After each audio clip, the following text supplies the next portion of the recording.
To the bottom of the sixth inning at Vintage Throne Stadium. Ben Davey, Julius Hearn with you, and our sixth inning is brought to you by Moving.ca. Two small men with big hearts moving, making moving stress-free for over 35 years. Sam McKinley back for his third inning of work for the Chatham-Kent Barnstormers, and he'll get the middle of the Baycats order. Adam Ond will lead it off with Ryan Rio on deck. Dan Battelle playing in at third base, right on the grass as that first pitch is low and in for ball one. Out-of-town scores around the IBL this afternoon. The Guelph Royals are still undefeated. They beat the Kitchener Panthers at home today, 5-1. And they will take that streak against the Baycats on Tuesday night. Called strike on Adam Ott. It's 1-1. This is one of 4 games on the IBL schedule today. It's great to see that you can... Yes, we had 8 teams last year, but 4 games on Saturday afternoon, you can't beat it in the IBL. Yeah, the other game already in the books. Welland beating London today by a score of 6-5. So you got the Jackfish at 5-3, the Cardinals at 5-2, London 6-2, and Guelph undefeated at 4-0.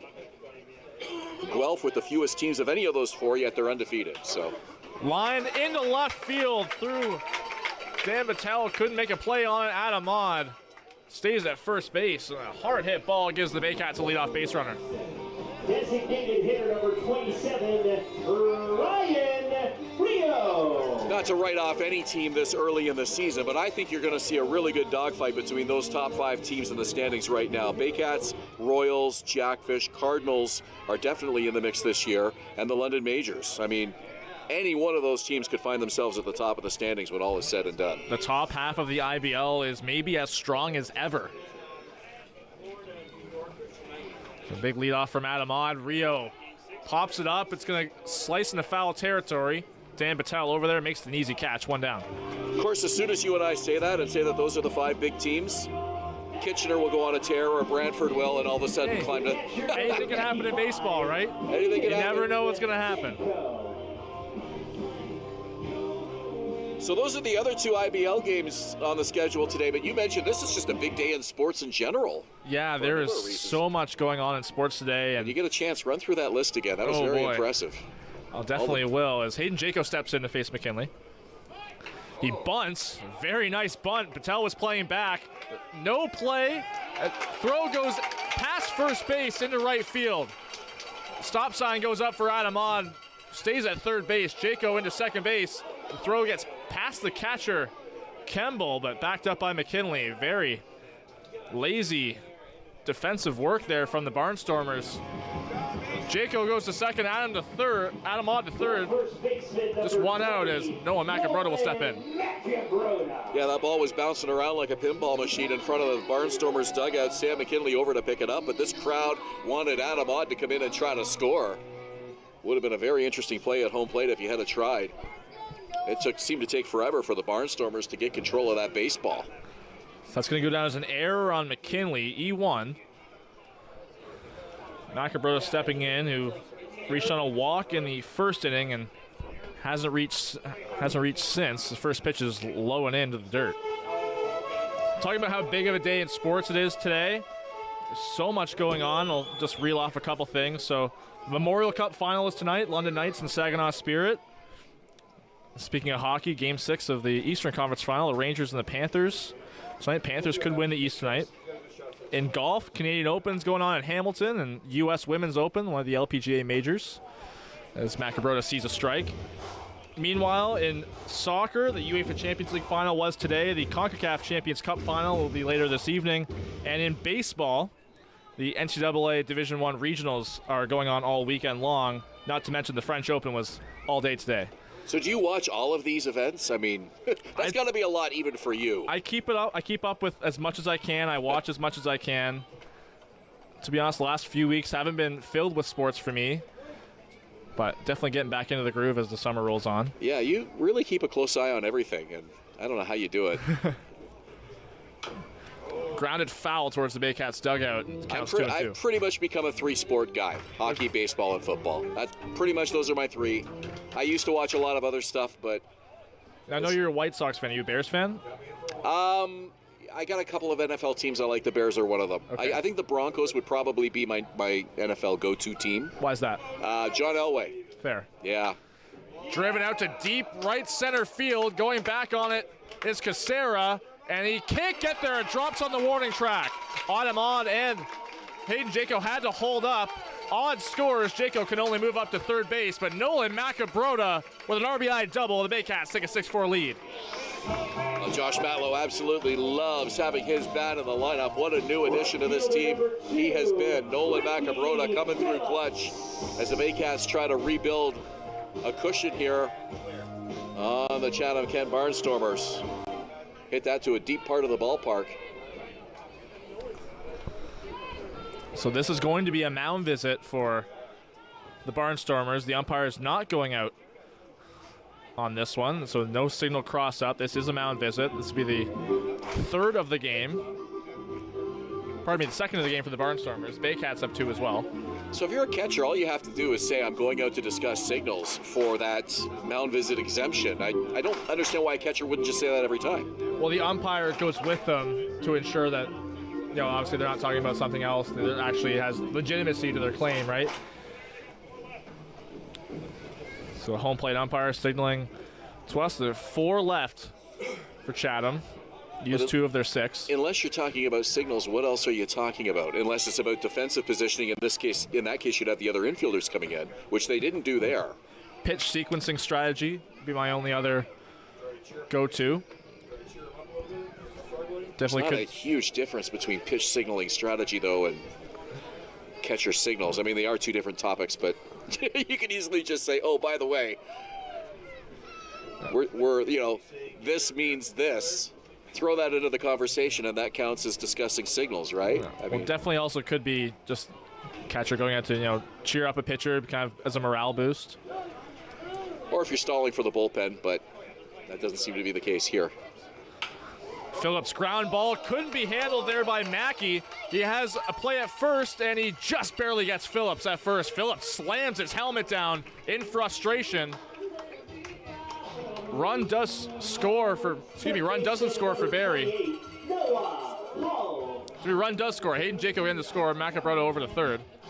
Well, I absolutely love the recovery there by Robert Mackey. That ball was hit with a bit of topspin. Coming at him hot, and he was able to gain control of the baseball and got the throw over just in the nick of time, though. Yeah, the whole infield was playing in, trying to cut down that run. Mackey just couldn't handle that ground ball. Hall fouls that one out of play. Because he didn't corral it right the first time, he didn't have a play at home. He had to go to first and just barely got Phillips. Phillips was clearly not happy with that call. Interesting decision to have the infield playing in there in that situation, but still a close game.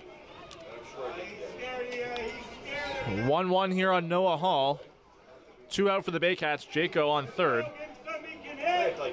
How about that inning-ending catch Hull made a few minutes ago? That had to feel good for him after he has struggled defensively at third base. Absolutely a huge boost for him, and he originally wasn't even supposed to start at third base today. He originally was slated to start in left field. He had 3 errors at third in that defensive lapse of a performance team-wide on Thursday. Lined into center field, Casera going back on it. Makes a catch over the shoulder, and the Baycats, they get 2 more here in the 6th inning. They lead at 7-4. Ben Deavy to call the rest of the ball game for you. You're watching Baycats TV and Rogers TV in Barrie.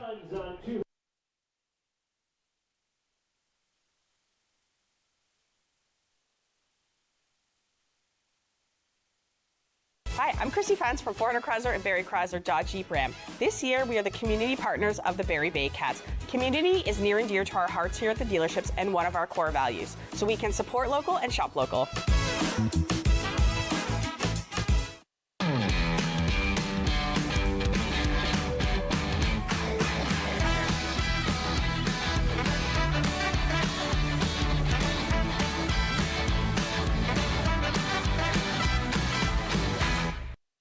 The the only North Barrie Market, your go-to for homemade meals, catering service, and the freshest locally sourced meat. Get ready for an unforgettable barbecue experience with Barrie Best Barbecue coming soon. All at North Barrie Market, 580 Bayfield. Moving.ca. For all your moving needs for over 35 years, Moving.ca. The original two men who just happen to be small, who make moving stress-free. Two small men with big hearts moving. We always have a big heart for you at Moving.ca. From basic to cosmetic dentistry, Smiles on Essa Dental has all your dental needs covered to knock your oral health out of the park.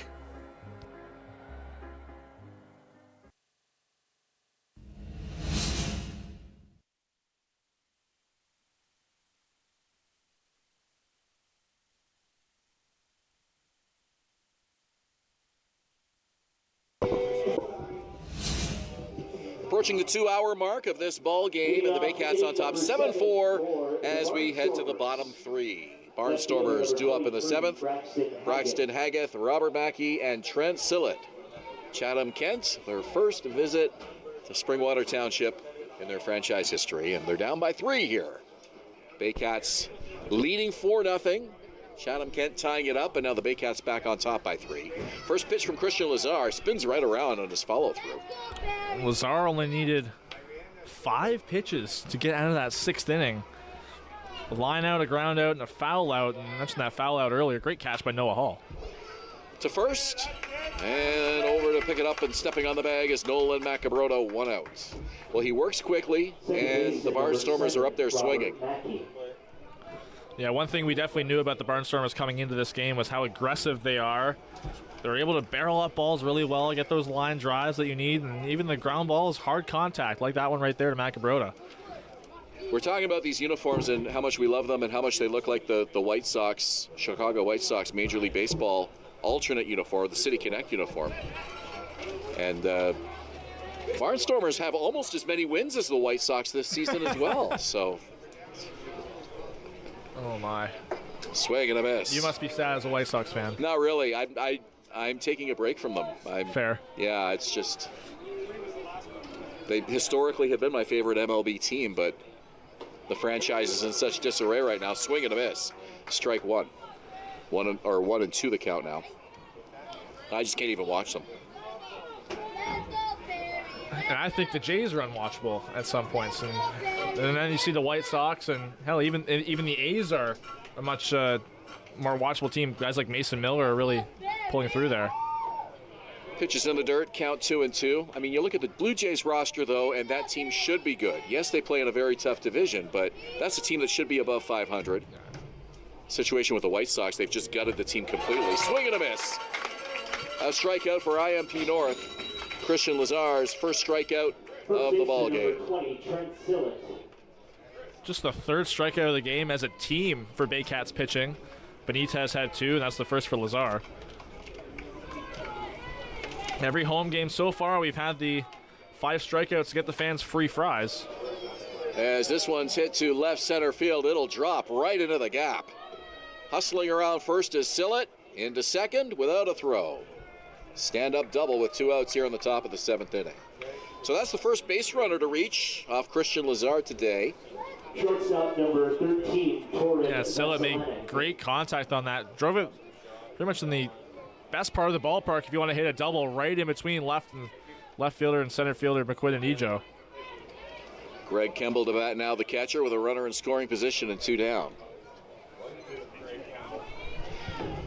Certainly a nice luxury to have a left-hander in your bullpen who can eat up some high innings in the middle of the ball game. It's another thing that makes Lazar so valuable. It's just his, you can pitch left-handed. That's something you don't, as much as there are a lot of left-handers, just the ratio between lefties and righties are just slim. Yeah, the Baycats didn't really have many left-handed options out of that bullpen last season. I guess Aiden Russell was the only lefty out of the pen last year. Yeah. You have starters like Garces, but out of the pen, it's so valuable. Russell not with the team here in 2024, so Christian Lazar filling that role here for Barrie. A little flare over the shortstop, and it's out of the reach of Adam Ott into center field. Runner holds up at third, thought about going, got the stop sign though. Trent Sillett kind of lost his footing there a little bit. Stumbled on that wide turn and is held up by the third base coach. Good idea to not send him here with a tying run coming to the plate. Well, there's back-to-back hits there for Greg Kemble. He had the RBI single last time he was up in the fifth. We are told the plan after Christian Lazar today is Carlos Sano. And nobody warming up in the Baycat bullpen right now, I don't see. Sano's already up and stretching, but he hasn't started throwing yet. Swing and a miss. Well, Lazar has kept his pitch count low, despite 2 base runners here in this 7th inning. 7-4 Baycats, we're in the 7th. Here's the pitch. And it's outside, count 1-1.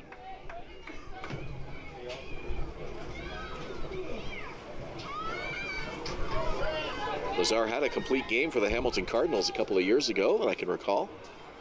0-2 is inside. So he wastes one, and Vasilenic does not chase. He was saying that even in the 2022 season, he could feel like that labrum injury, kind of progressing throughout the season, and in 2023 he had to do something about it, and that's what he did. And that one's into left field for a base hit. It's an RBI for Torin Vasilenic. 5th run of the game across home for the Chatham-Kent Barnstormers. It's a 2-run ball game. 3 straight hits off Christian Lazar. Right fielder number 25, 2 on now with 2 out. A very different inning from the 6th to the 7th for Lazar. He only needed 5 pitches to get out of the 6th. So far, he's, like you said, allowed three hits. Just can't seem to get that final out.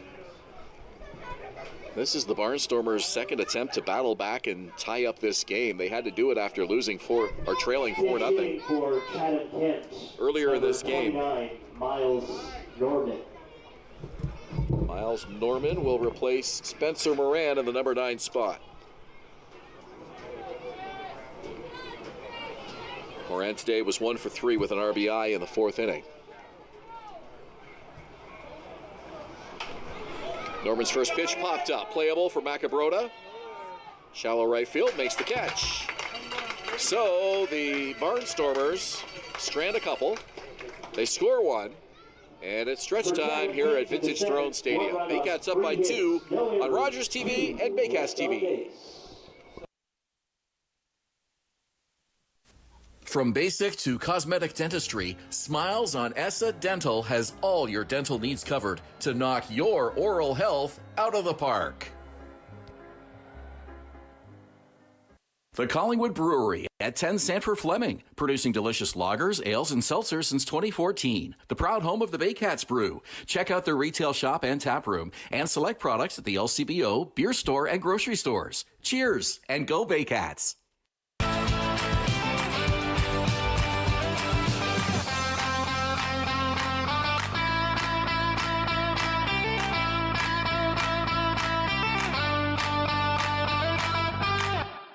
Domino's, mix and match any 2 or more pizzas and sides for just $8.99 each. Like when pizza night's more like pizza and lava cakes night, or pasta and stuffed cheesy bread night, or we're gonna need a bigger table night. Mix and match Canada's favorite pizza and more at Domino's.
Coming back from stretch time at Vintage Throne Stadium, the Baycats lead the Barnstormers 7-5. This seventh inning is brought to you by Simcoe Solutions, full automotive service from headlight to tailpipe. Brad McQuinn comes to the plate to lead it off for the Baycats in the bottom of the seventh inning, and he will face a new pitcher for the Barnstormers, left-hander Catalin Moran. Yeah, Moran, actually the brother of Spencer Moran, the starting right fielder today. He's a young lefty, and he actually does play a little bit of outfield as well on defensively. But in 2023, he actually got a tryout with the Guelph Royals. He didn't make the team, but played senior ball with Lucan Irish, a fully Irish baseball team. And also played at Fanshawe College in London. McQuinn today has reached base all 3 times. Has an RBI, was thrown out at home plate in what at the time looked like it might have been a costly base runner. Was thrown out by a good margin in the bottom of the 5th inning. Yeah, because it didn't look at the time like third base coach Andrew White held him up. He waved him through the whole way. But this is definitely the best game of the season for McQuinn. Wasn't even supposed to start this game, and he's 3 for 3 with a double and an RBI. Here's the pitch. And it's 1 ball and 2 strikes.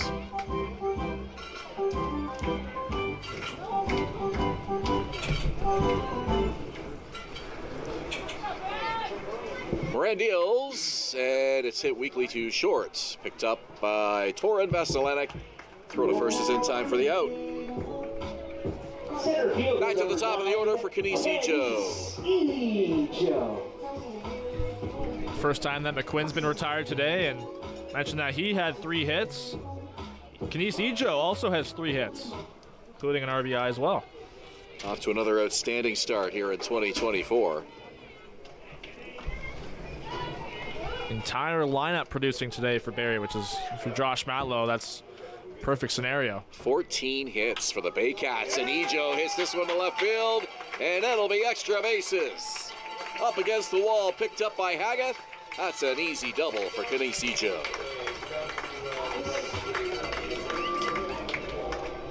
Well, we know Ejo's kind of bulked up in the offseason. He's added a little bit of power to his game, and right there he's starting to slug the baseball. First extra base hit of the ball game, and he's 4 for 5 already through 7 innings. Josh Matlow has to be wondering, where were these hits Thursday night when Hamilton was here? This is more in line with what we know this lineup is capable of. Just saw there Carlos Sano warming in the Baycats bullpen. We should be seeing him on the mound in the top of the 8th inning.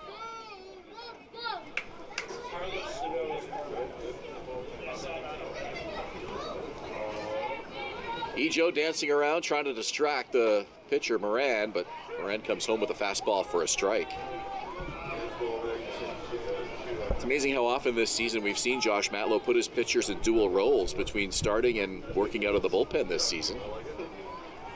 Well, we're seeing from him defensively with the guys in the lineup, and also pitching. Versatility is a big plus for him throughout the entire roster. Ejo goes, and the hit and run is on as Maves drives it to center field. A great catch made by Kuchera. The throw to second in time to double off Ejo. Great play by Lee Kuchera. That does it for the Baycats in the 7th. Go to the top of the 8th. Barrie on top by 2. You're watching Rogers TV and Baycats TV.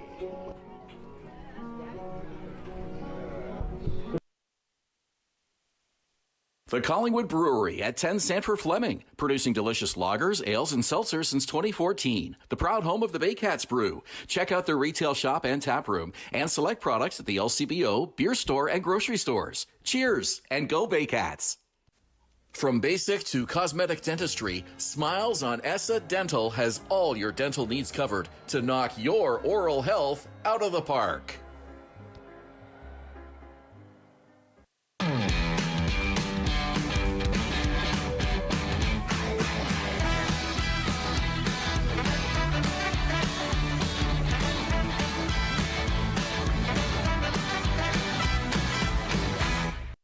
Danielle May Real Estate, supporting the Barrie Baycats and ready to help with all of your real estate questions. What is your home worth? Should you sell now or wait?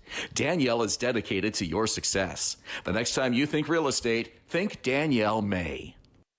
Visit Alliance Billiards and Sports in the northeast end of Barrie. A fun, friendly family environment offering pool, darts, karaoke, and live entertainment. Enjoy a large variety of delicious food and drinks on the patio. You'll come as a stranger and leave as a friend.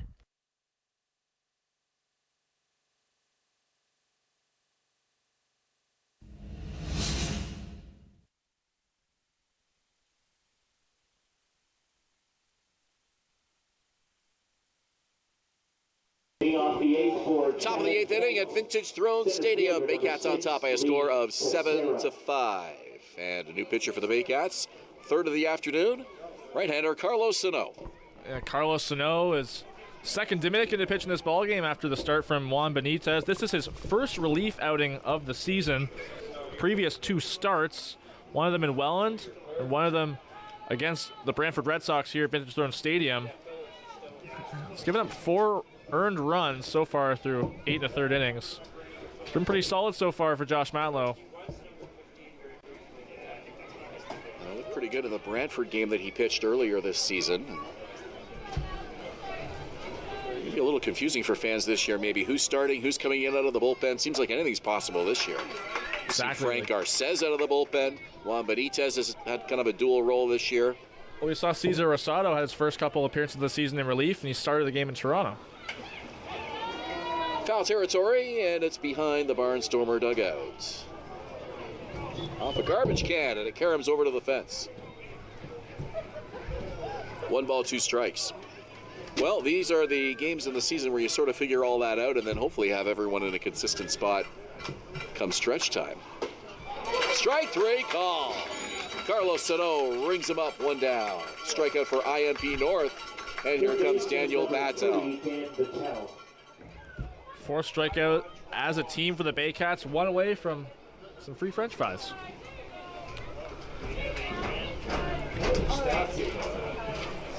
Battel today has reached base twice, 1 for 3.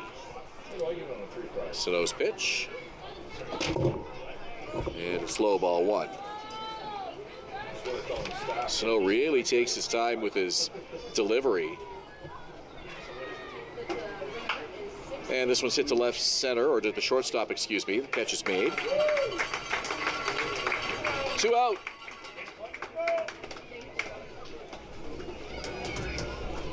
Good start already for Carlos Sano. He's only had minimal pitches, only about 4 or 5, and now he faces the most dangerous part of the lineup for Chatham-Kent, Seth Strong, who homered earlier in this game, and that was a no-doubter. Fans were chasing that ball down right from the crack of the bat. He launched that one a long way. And we have some fans on the right field bleachers today out underneath the scoreboard. See a lot of home runs hit to that side of this ballpark. Here's the pitch from Sano, and it's high and outside. Strong's home run was a solo shot in the 5th, but the Barnstormers would go on to score 2 more that inning to tie the game at 4. That's the closest they've been today. And Strong hits this one to center. Straight away, Ejo, couple steps back, and he makes the catch.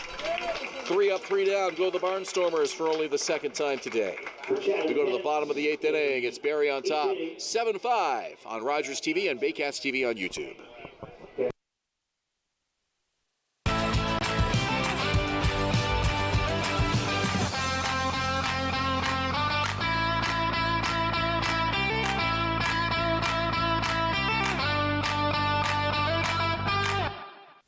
From basic to cosmetic dentistry, Smiles on Essa Dental has all your dental needs covered to knock your oral health out of the park.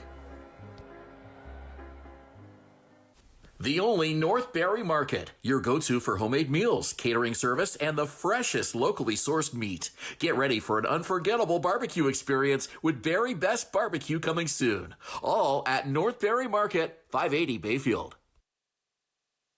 BarrieToday.com. Local news, weather, Baycat scores, and more. BarrieToday.com. Your community, your news.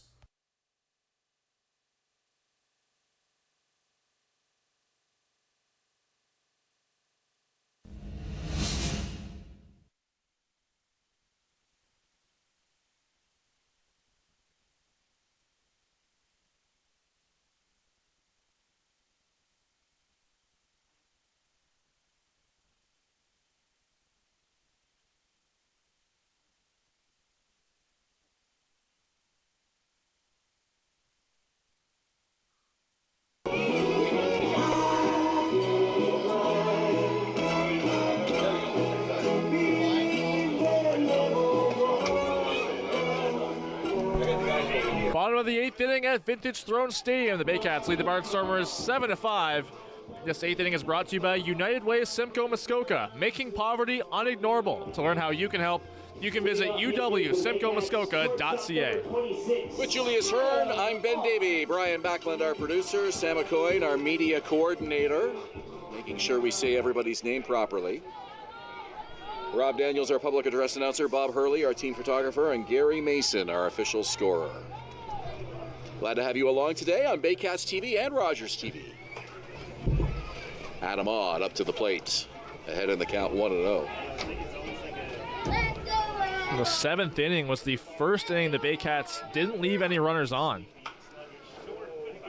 It's been a strong and solid attack for Barrie today. 15 hits off the Chatham-Kent Barnstormers, but still just a 2-run lead here. Give the Barnstormers full marks for sticking around in this ball game.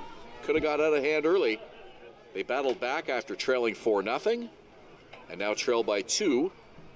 Baycats look for some insurance in the bottom of the 8th. Every Baycat has reached today. 8 of the 9 starters have had a hit. That one starter without a hit is Hayden Jaco, who will bat third in this inning. That's exactly what Josh Matlow wanted to see out of this lineup. Everybody contributing in some shape or form. Despite some last-minute changes as we mentioned, that were made early in this ball game. Catalin Moran, the third pitcher for the Barnstormers today, kicks and fires. And Odd fouls it away. And the count is full. Definitely a much improved performance today than it was on Thursday. Just 4 hits as a team on Thursday against the Cardinals. Today we already have 15 for the Baycats. 3-2, and it's outside. Moran's momentum spinning him right around on that follow-through. Designated hitter number 27, Ryan Rio. Odd is aboard, 1 on, nobody out. Ryan Rio to the dish.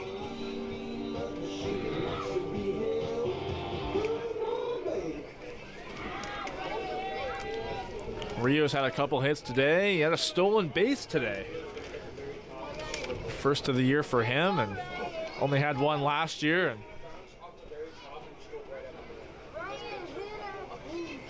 runner leads. Moran deals. Swing and a miss. Rio way ahead of it, 0-1. I doubt Adam Odd's going to be too aggressive on the base paths here, especially with the lefty Moran having a close eye on him. And he draws a throw. First disengagement for Moran.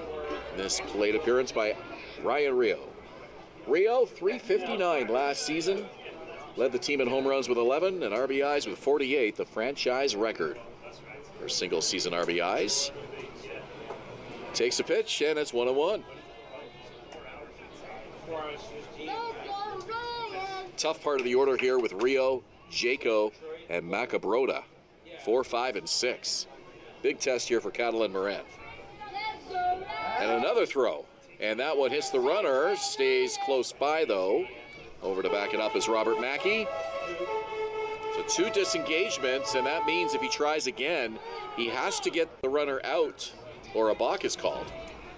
Looks like that pickoff attempt kind of skipped off the bag out of the dirt. If that kind of went over the bag or the bag wasn't there at all, you could probably see Odd at second base right now. Watch for Odd to take an extra big lead here, knowing that the 2 disengagement rule is in effect. He does not go. Pitch sails high. Looking the runner back is Kemble. Now this is where having a left-handed pitcher on the mound is a bit more advantageous with the disengagement rule. Like he said, I don't think Odd is going to make an attempt here, but he certainly can take a gratuitous lead. Swing and a miss. 2-2 to Ryan Rio. But at the same time, as a runner, you have to keep in mind it's not that the pitcher still can't throw over. They just have to get you out. So as long as you're not that out.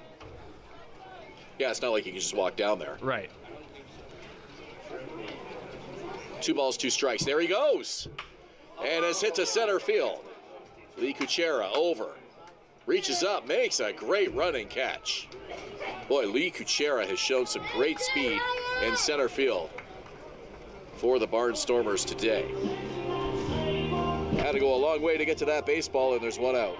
The catcher, number 55, Hayden. There is some action in the Baycats bullpen. Brad Grieveson is up and throwing down there. We were told the plan originally was to have Carlos Sano.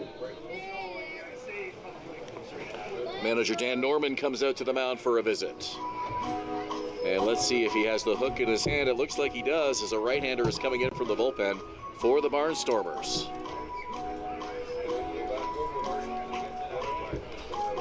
This is first mound visit we've seen Dan Norman come out for. A 5-year big leaguer back in the 1970s. And Norman really taking his time out here with his conversation with Catalin Moran. Despite removing him from the game, he had plenty to say to him. And he'll come off. His afternoon is done, and a new pitcher comes out for Chatham Kent, their 4th of the ball game. So the Baycats with a runner on, 1 out, bottom of the 8th inning, and a 2-run lead against the Chatham Kent Barnstormers. We'll be back. You're watching Baycats TV and Rogers TV in Barrie.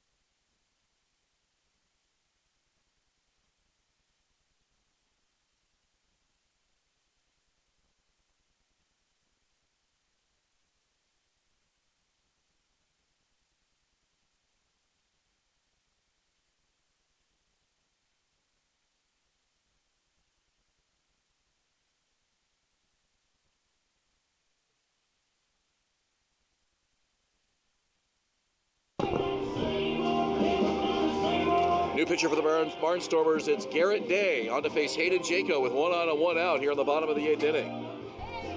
Yeah, the Barnstormers go from another lefty to this time a righty. It's Garrett Day, and this guy is a big presence on the mound, 6'5", 163 pounds. Another guy that played Chatham minor baseball growing up from 10 to 18 years old. And that one is a base hit to right field. It's off the glove of Spencer Moran in right, and the throw to third, and not in time, as Adam Odd gets himself 90 feet away. So runners in the corners now for the Baycats. Now with that base hit, make it every starter in the Baycats lineup with a base hit today. 16 on the game as a team. And with that one, Jaco finally gets fills the stat sheet for the Baycats. All 9 hitters with a base hit.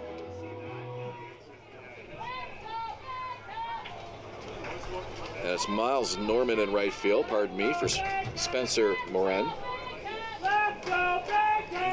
Nolan Macabrota for the Baycats. One at bat coming up here. Runners in the corners, 1 out, 8th inning. Pitch from Day, high and outside.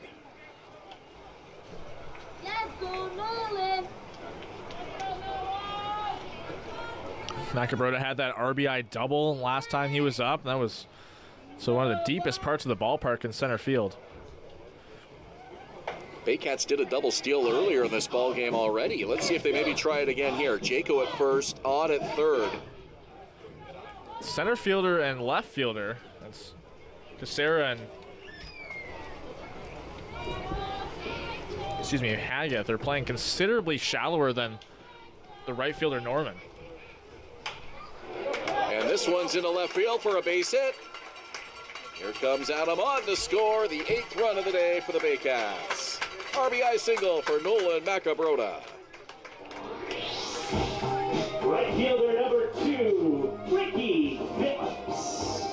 Jaco to second, Macabrota at first with the RBI. Ricky Phillips to bat, 1 out here in the 8th inning. Second RBI today for Macabrota, and he's showing Chatham Kent that you can't just play him one way. Had that double to center field like I mentioned. That one the opposite way to left field. As a lefty, it's super valuable to have, being able to go spray the ball to all fields.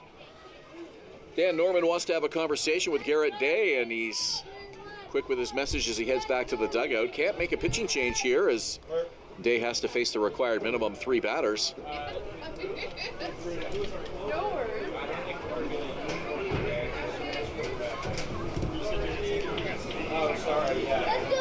Norman, the first manager in the history of this expansion franchise, the Chatham-Kent Barnstormers.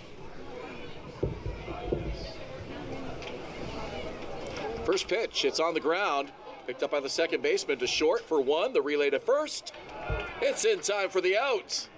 A ground ball double play, which was exactly what Garrett Day needed in that situation. And the Baycats strand a runner.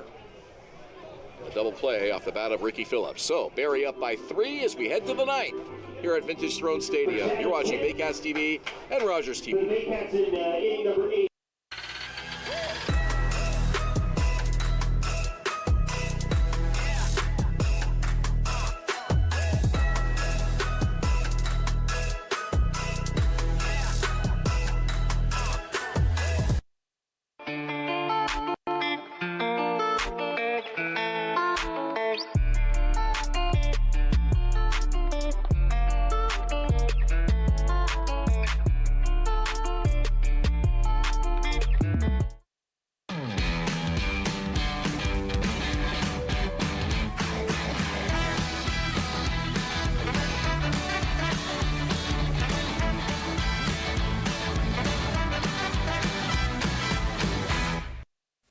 From basic to cosmetic dentistry, Smiles on Essa Dental has all your dental needs covered to knock your oral health out of the park.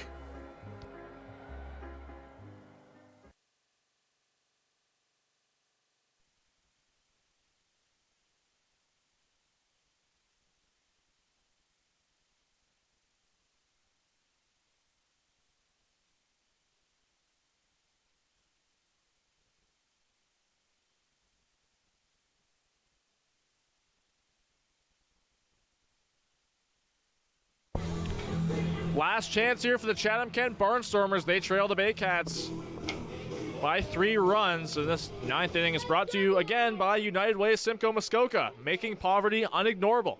To learn how you can help, you can visit uwsimcoemuskoka.ca. Left fielder number 20. It'll be Haggith, Mackey, and Sillett for the Barnstormers in the 9th off right-hander Carlos Sano. Baycats on top 8-5. 17 hits. Swing and a miss. I think that's a season high for the Baycats this year. In the Toronto game, they had 11 runs on 11 hits. Here's the pitch, and it's fouled off to the left side. Well, definitely a big bounce-back effort from Thursday, and that's the big story coming into this one. Just the lack of offense from that one compared to the entire team contributing today. 17 hits, everyone hitting, everyone reaching base. Inside, 1-2. Well, that's what you want to see from your ball club. Every team in the IBL at some point is going to have a night like the Baycats had here on Thursday against Hamilton. There's a law of averages. It's going to happen to your team at some point. The question is, what do they do the next game?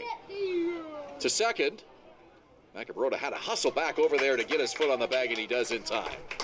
1 out here on the 9th. It kind of looked like an awkward play there from the perspective of Noah Macabrota, because he kind of went for the ball and then may have seemed to call him off. He had a better angle at it, and Macabrota really did have to hustle to get back to the bag and make sure his feet were positioned right. Now pinch hitting for Chatham, number 4, Anthony Pawlowik. Anthony Pawlowik will bat here for the Barnstormers, and Pawlowik will bat in Robert Mackey's spot. Mackey reached base twice today. First pitch from Sano, low and inside. Pawlowik from London, Ontario. He played the club varsity level at McMaster University. Sano with a fastball, and it's inside. Count 2-0. So the Barnstormers finish the weekend in London tomorrow, 1:05 at Labatt Memorial Park.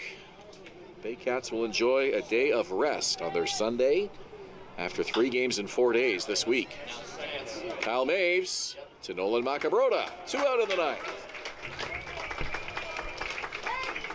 Next week, very busy for the Baycats. Guelph on Tuesday, in London on Friday, and then the majors are here Sunday afternoon, so it's kind of a home and home with the London Majors, with the Saturday off in between. And that will be the first of 3 Sunday afternoon games at Vintage Throne Stadium this year. If you're a Baycats fan here, For Chatham, number 34, Noah Murciano. if you're a Baycats fan here, you are hoping dearly that this last out of the game is a strikeout, because Baycats are sitting on 4. Those free fries are on the line here. Pinch hitter here for the Barnstormers as Sano winds and deals, and it's fouled back to the screen.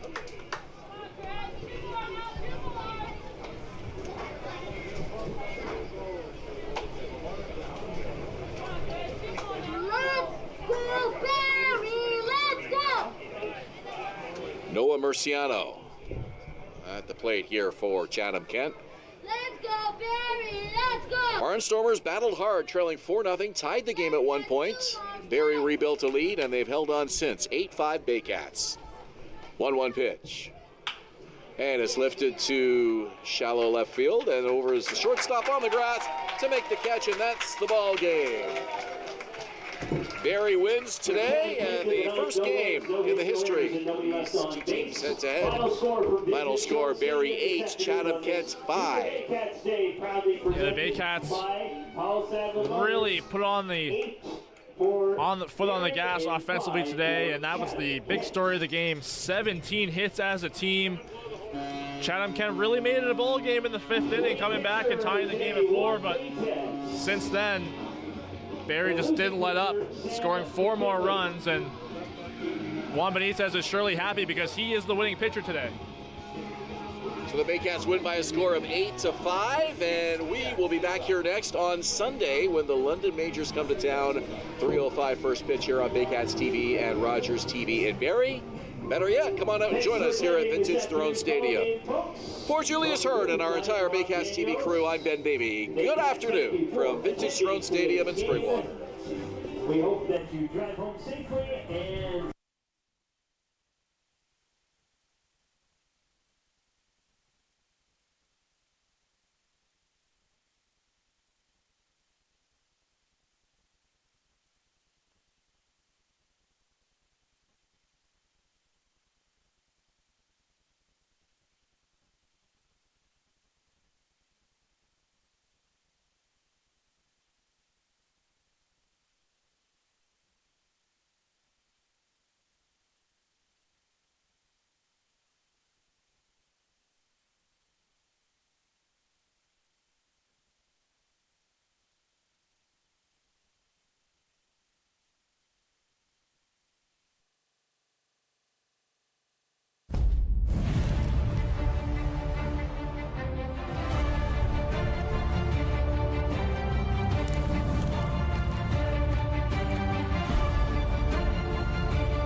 Thank you for that song once again. Love it as well. Yeah.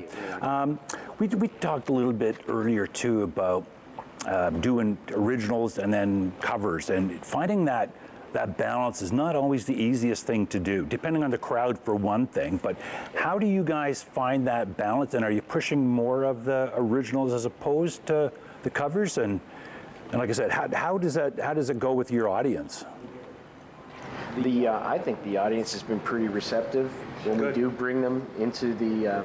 We always insert them into the set list, and we get good feedback. We haven't had anything thrown at us yet, so that's good. No roadhouse situation. No chicken wire up at this point, but we're pretty good. We get a lot of good feedback regarding the songs, and where they can get them. We tell them where they can find the songs. And just to interject too, I think the very cool thing that we get to do, and we do it, is you're walking a tightrope, right? When you've got to do covers, you want to bring in your originals. You're playing a club or something like that. You have to be careful, but we normally go into a bar or whatever, play 3 sets, maybe 30 songs, 32 songs, and you know what? I don't know any other bands that go in and do that and have 10 of those songs be originals, and people don't even know they're originals, and that's a good thing. Yeah. And they like them. Yeah. And I think that says a lot about the writing and how we perform them. Yeah, and that's kind of leading up to my next question. What differentiates you guys from other bands that are in the same situation they're in, hitting the circuit and trying to make a buck here and there, enjoy it yourselves and have a good time? What makes High Road different than, do you think, than other bands? I don't know. Tough question, isn't it? Yeah, it is. Well, sorry about that. It's okay. Oh, well, for starters, I think first and foremost, I think we're really good friends. Yeah. And I think we put the effort into the rehearsal, and I think it shows when we play live. We rehearsed a lot getting ready for this, it's a great cause tonight we're playing for. Absolutely. But we rehearsed a lot, and I think it shows when we play. And I mean, there's great musicians all over the place, and we've seen some fantastic bands ourselves. I don't know if we're any different than any of the other bands. I just think we work hard and we get along. I think we're lucky. Yeah, it is important. It's a good camaraderie. Yeah, and I think that's the term. Yeah. Also on that line too, support. I know you have great support in behind. You have a wizard at doing the video, etc. Yeah, and she pushes too. Does she? Yeah, she's in a good way. I mean, she really is a big supporter, and Yeah, that's huge. And she handles a lot of your social media and things along that line. She pushes me to get on. I'm not really flaky, and so. Al's been great. Yeah, She's been a huge help. Yeah, you're like, I've asked that question probably several times, and it's you get different answers, but it is so important to have that behind you, because it's not always easy to take off 2 or 3 nights a week if you got a show coming up to rehearse, and sometimes you've got some serious explaining to do. Yes. I believe all our significant others they're very supportive, and we're lucky in that respect. Yeah, I don't think there's any Desi Arnaz stuff going. We've got some explaining to do. Yeah, Lucy. What's coming up down the road for you guys? Any more recording? Any more gigs? We'll always be recording. We've got such a cache of songs that we still have yet to record, and we've got a lot of local shows we're going to play. Honestly, our focus, and it's hard to get into them. We'd love to get more into the festival circuit, because they're very receptive to original music, and we've played several of them in the past, and the originals have gone over great. And I think ultimately too, before we're too old to play live, I think we would really like to get a chance to just open for a bigger act. Yeah. Even if it's a country act or something, because I know with the work we've put in, we would go out there and we would represent ourselves pretty well. Yeah. No, you certainly are deserving of it, that's for sure. Thank you. Any gigs that stick out in your minds that you guys have had the last while? Well, we, I guess, when did we do Sauble Beach? That was a great show. 2 summers ago. Oh, was it? Oh, Whoa, that doesn't speak well for us. Well, it's memorable anyway. You still remember it, so that's a good sign. You know what? We've honestly, I think there's something memorable about every show we've played. Yeah, pretty much. And what is very cool is, and it's happened to us lots of times playing, even recently playing, and all of a sudden sending a letter. We started playing that, and all of a sudden 2 girls come running up who knew the song, and they're singing it, and oddly enough, they weren't any of the wives or girlfriends from the band. They were, whoa. That's right. We're going to catch up with another track that you guys have, Sweet River. Do you want to talk a little bit about that track as well? Sweet River Woman is, I love that song. It was actually the first song Ron and I ever went in on. I'd written it, right? But we went into a studio in Thornbury, and we recorded it.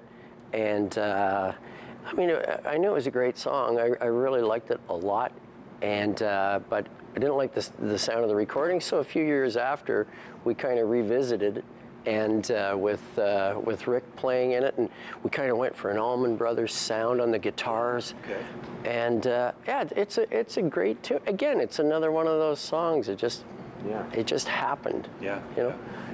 Let's catch that song as well while we're here. Okay.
With every kiss and every glass of wine, wine, wine. And I know how lucky I would be with that sweet river woman loving me.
Okay, here's the question I always ask to wrap things up. What advice can you guys give to younger musicians kind of getting into the game? Stay in school. Get a real trade. Go into plumbing. No. No. You go ahead. Follow your muse, you know. follow it. And, you know, look for the enjoyment. It's for love. You love to play. Do it for that. And I think as a young musician, you need to also allow yourself the time to find out who you really are. Absolutely, yeah. Because unfortunately, for a lot of people, you don't find that out Till it's too late sometimes. Yeah, exactly. Yeah. Thank you very much, gentlemen. Thank you. Great honor. I greatly appreciate it, and Thank we'll you. catch up with you guys at a show soon. Absolutely. And yes, definitely. Cheers. Thanks so much. Cheers.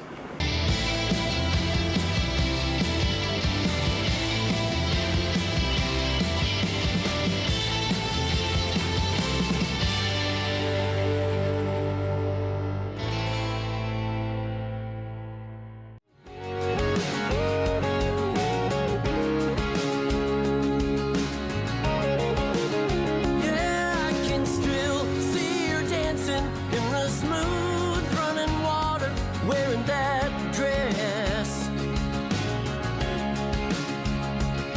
And the sunlight frames her body in a way, gives me thoughts I must come. This program is brought to you by Ignite TV. Now you're in command. Visit Rogers.com for more details.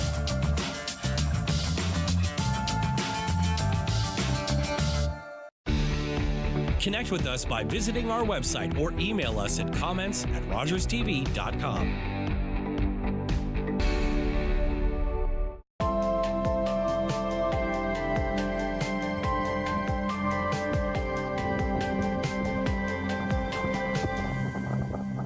You're watching an interesting local show on Rogers TV and you want to know more. That's when you head to rogerstv.com. Our website provides more information about our programs, our hosts, our schedule, and about how you too can get involved with Rogers TV. Visit us online at rogerstv.com. Hello, I'm Liz Dowdsville, Lieutenant Governor of Ontario. In 2008, carbon monoxide, a deadly invisible gas, killed an entire family in our province. That tragedy led to a new law requiring homes with potential CO sources to have alarms. John Gignac's family members passed away that day, and he shares his story to save others. Please make sure you have working CO alarms in your home. Protect your family today.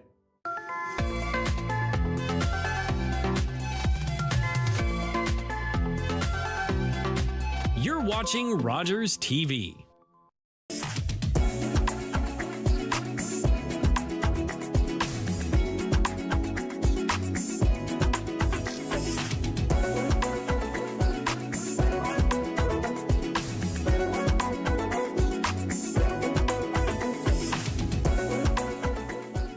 Hi, I'm Tracy Baker from Cope Service Dogs. Cope Service Dogs breeds and trains dogs for service with people with mobility issues. It was founded in 2000 and has been operating out of Barrie ever since, and we have also expanded to Mississauga.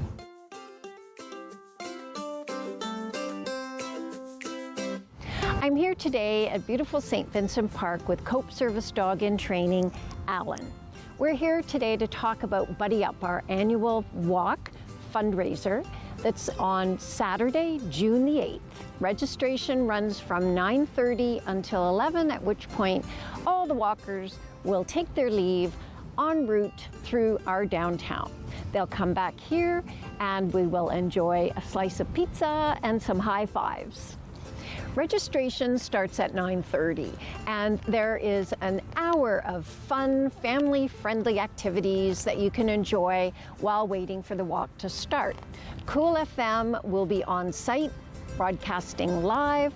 We will have Kat Shabbat singing her beautiful tunes to entertain us, Paw Patrol, glitter tattoos, a photo booth, all kinds of fun things to do while you're waiting to get started on the walk. Buddy Up started several years ago in name of then Cope Service Dog Buddy. It was a stand-up paddling event around Lake Simcoe. Since Buddy's passing, it has transformed into an annual walk, and this is our second year of the walk. Cope Service Dogs gets no government funding. All of the money comes from generous donors, sponsors, events like Buddy Up. It costs approximately $30,000 to train one dog for service, and that's why we need your support for Buddy Up. And we can't forget about our generous sponsors, including Rogers, McDonald's, Cool FM and Rock 95, Superior Tire, Jackson Toyota, and Glow Day Spa, in addition to many others. We could not do this without you, so thank you for your support. There are many ways to get involved. You can go to copedogs.org for all of the information, but you can register to walk, bring your friends, your family, your pups, or you can choose out of one of the 20 dogs on our site to fundraise for one of them. Sign up, create your page, and hit up all your friends and family for donations. Or if it's easier, simply donate to copedogs.org. And we have to thank all of the volunteers that come out to support us for Buddy Up and throughout the year. We could not make this happen without you. So come on out and join us on June the 8th at St. Vincent Park and spend some time with other Cope service dogs like Alan.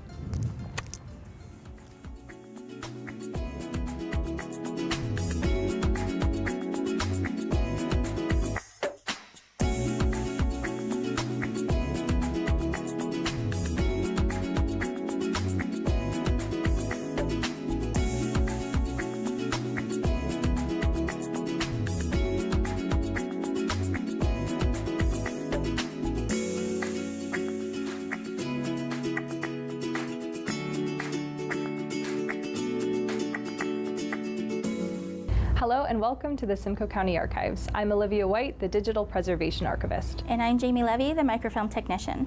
Here at the Simcoe County Archives, our mandate is to collect, preserve, and make available the documentary heritage of the County of Simcoe. We collect records from private citizens as well as corporate and municipal records from the Corporation of the County of Simcoe and the lower tier municipalities. Today we'll be talking about our microfilm program, in which we create microfilm copies of our records for long-term preservation and access. We'll explain what microfilm is, how it is used and stored, and show you some of our microfilm equipment. Microfilm is an analog storage medium that is produced on reels of film and basically contains microscale images of original documents. Here at the archives, we generally produce microfilm of our tax assessments and collectors' rolls, our bylaws and council minutes, and our newspaper collections. This is a piece of microfiche, which is basically a flat sheet of microscale images, and it functions very similarly to microfilm. It's just not wound up like you see right here. And in proper environmental storage conditions, microfilm can actually last for 500 years, making it quite an effective long-term preservation method. So this is the microfilm camera. It is a Zoichel OK400, and we've been using this camera since 2013. And it works on compressed air.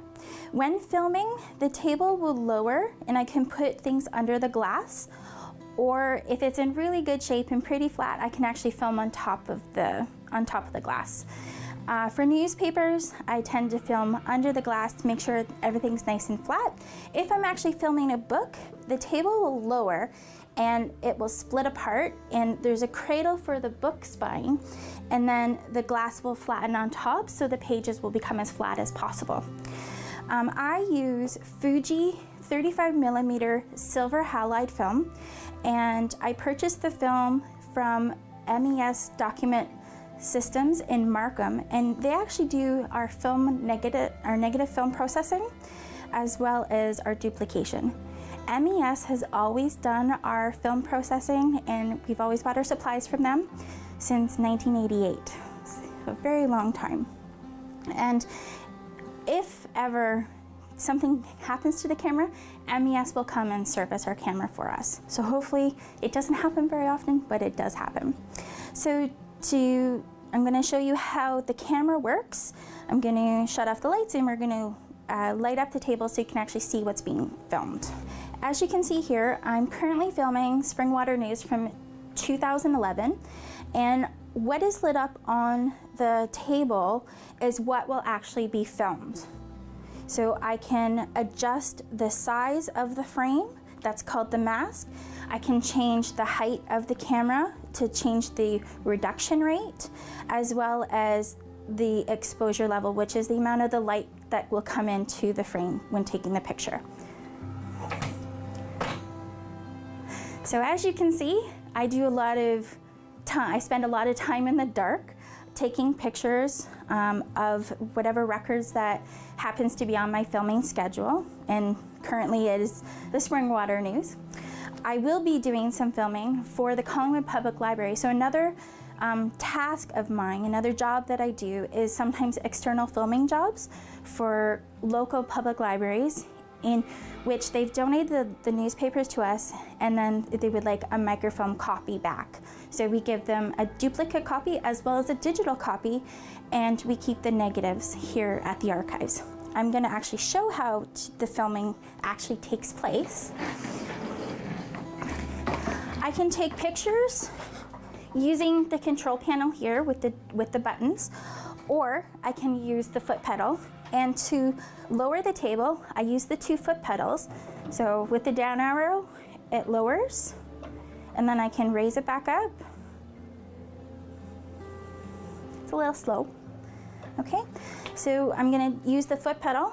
You can hear the camera in operation. And that's it. So now I'm gonna flip the page, lower the glass. I'm going to turn the page very carefully on itself, using the newspaper's natural folds.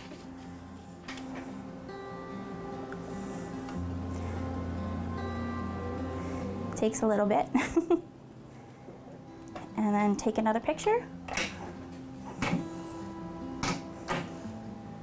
And that's what it is to microfilm using the microfilm camera. When the film is returned, the negatives are held as a preservation copy, labeled and stored in Record 6. It is from the duplicate or positive copies, which are used in our reading room, and I use these copies for digitization. Simcoe County Archives offers digitizing services, be it for photographs, negatives, or microfilm. As part of the microfilming program, digitizing the film is very important for digital preservation. I digitize every film that comes back for processing, as well as I'm in the process of digitizing our current microfilm collection. To scan and digitize microfilm, you first need a specialized scanner. This works using a capturing sensor and magnifying lens. With specialized software, each image is captured, magnified, and outputted to a digital file format, which can be a PDF, TIFF, or JPEG. I tend to scan to JPEG for smaller file size, and from there I can create an accessible PDF that may eventually be used on our website. A project that has come up on my work plan for the next few years is digitizing the Barrie Public Library microfilm collection. This collection was donated to the archives last summer. BPL plans to use the digitized newspapers for their Barrie Historical Newspaper Archive. Another service that I can provide is microfilm repair. This request usually comes from libraries that hold a microfilm collection which gets regular use, and some of the reels need some TLC. I use proper film splicing tape to get their reels back in working order. Temperature and humidity are some of the biggest factors that impact the quality of microfilm. Prior to the 1980s, film bases were typically made of cellulose acetate, and when not stored in proper environmental conditions, this can develop what is called vinegar syndrome. Vinegar syndrome is essentially what happens when acetate breaks down, and this causes the film to shrink, become brittle, and emit a vapor that basically smells like vinegar, and this can actually spread and infect other records. So once this process occurs, it is irreversible. So early detection is really important to isolate the infected records away from the rest of the collection. Here at the archives, we use AD strips, or acid detection strips, to basically monitor the acidity levels in our collections, which thankfully we have not had any issues with, but monitoring those levels are still really important. And luckily, modern film bases are actually made of polyester, which are less susceptible to developing vinegar syndrome. Here we have the Creemore Star from 1954, which, considering its age, it's in pretty great condition. Although newspapers have what is called inherent vice because they were printed on thinner and typically inexpensive material because newspapers are often read and discarded the next day. So microfilm is a great preservation measure because you can bring out the copies into the reading room and the originals can stay in climate-controlled storage with minimal handling. Microfilm is also compact in nature, so it makes it quite easy to bring out records. It also takes up less storage space as well. And while we do digitize most of our microfilm, because of copyright, we're unable to publish a lot of these records online, so in-person access will always be quite important. We have 3 microfilm readers in our reading room that researchers can use to access our microfilm. A member of staff can help load and unwind the film for you, so all you would need to do is use the program to scroll through the film and locate what you're looking for. You can also zoom in as well, which is useful for the small print in older newspapers. We hope you've enjoyed learning more about the microfilm program here at the Simcoe County Archives. Even as the world becomes more digital, we recognize the usefulness of microfilm as a compact and durable preservation storage medium, and we hope to continue to provide access to our physical microfilm collection. And if you'd like to come to the archives to see any of our holdings, you can book an appointment on our website or send us an email at archives@simcoe.ca.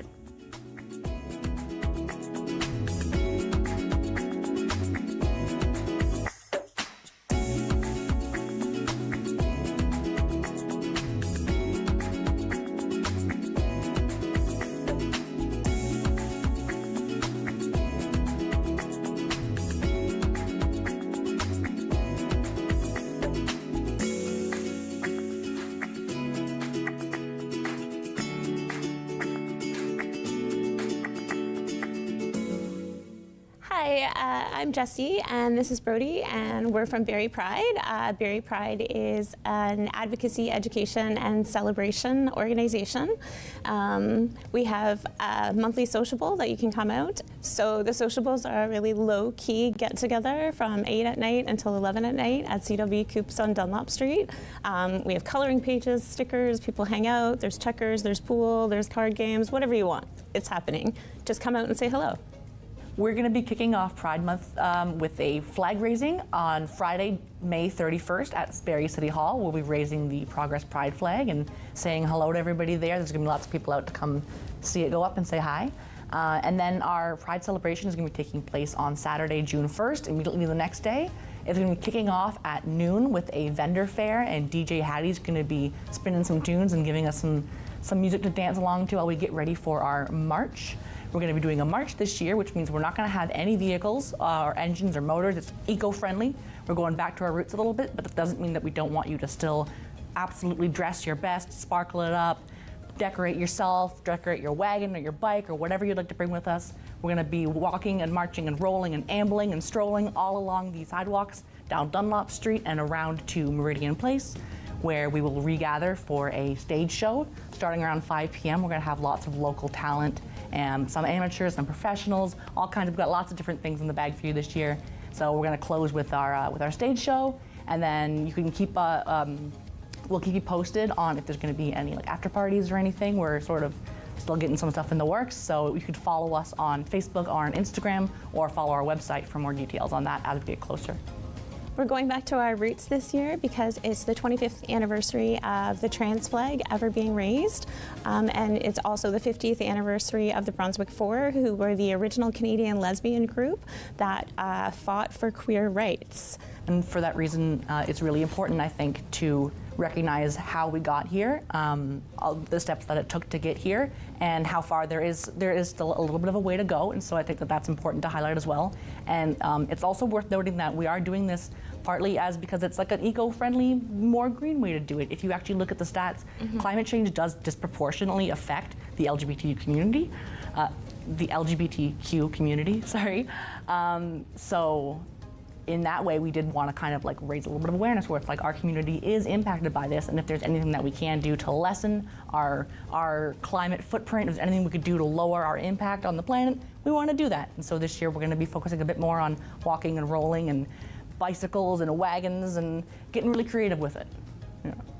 If you want to get involved, check us out on our socials, and that's how you're going to get the rest of the June events, because we have a notary clinic coming up, we have a rainbow clothing swap coming up, there's going to be some free coffee with Starbucks in there somehow. I know we have some contests coming up at the end of the month too, so keep watching our socials, and definitely send us an email if you want to volunteer.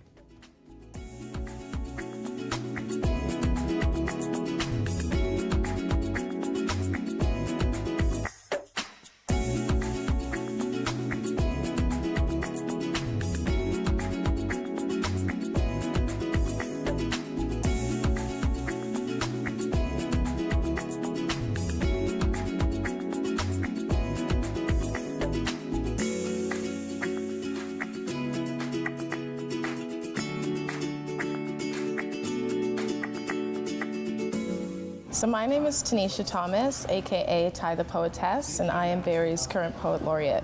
So my term runs from 2022 to 2026, and I'm the 4th person to hold this title, and I'm the first Black person as well, which is quite cool.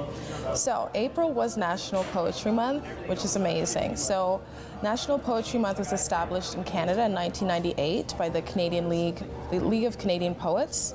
National Poetry Month takes place every April and brings together schools, publishers, booksellers, literary organizations, libraries, communities, and poets from across the country. So this year, the theme for National Poetry Month is weather. So I would love if everybody could write a poem about how life has its different cycles and seasons. Sometimes it's stormy, sometimes, you know, we get a lot of sunshine, but we all definitely have ups and downs in life, and poetry is one of the best ways to kind of document it and heal through what we go through. So April for me has been quite busy. I have been teaching poetry workshops across Simcoe County thanks to Making Change. I am a part of the Black Artist Excellence Program. I've been to Terry Fox. I'm going to be in Midland tomorrow at St. Teresa Catholic School, and it's been amazing to work with kids that are in both the Catholic and the public school boards, as well as elementary and high school students as well. I also got to read for National Poetry Month as part of my duties as Poet Laureate. I had to read for City Council. And this year I decided to share a poem that talks about why I wanted to be Poet Laureate and what it means to me. So a lot of people don't know what a Poet Laureate is. A Poet Laureate is a arts and culture ambassador. And so my term runs with councils, and I'm basically the people's poet. So when I first got crowned, I vowed to be the people's poet, and what that means to me is that I'm able to speak up for different communities, voices that often aren't heard. I am able to speak up and allow us all to kind of connect and feel like we all are listened to.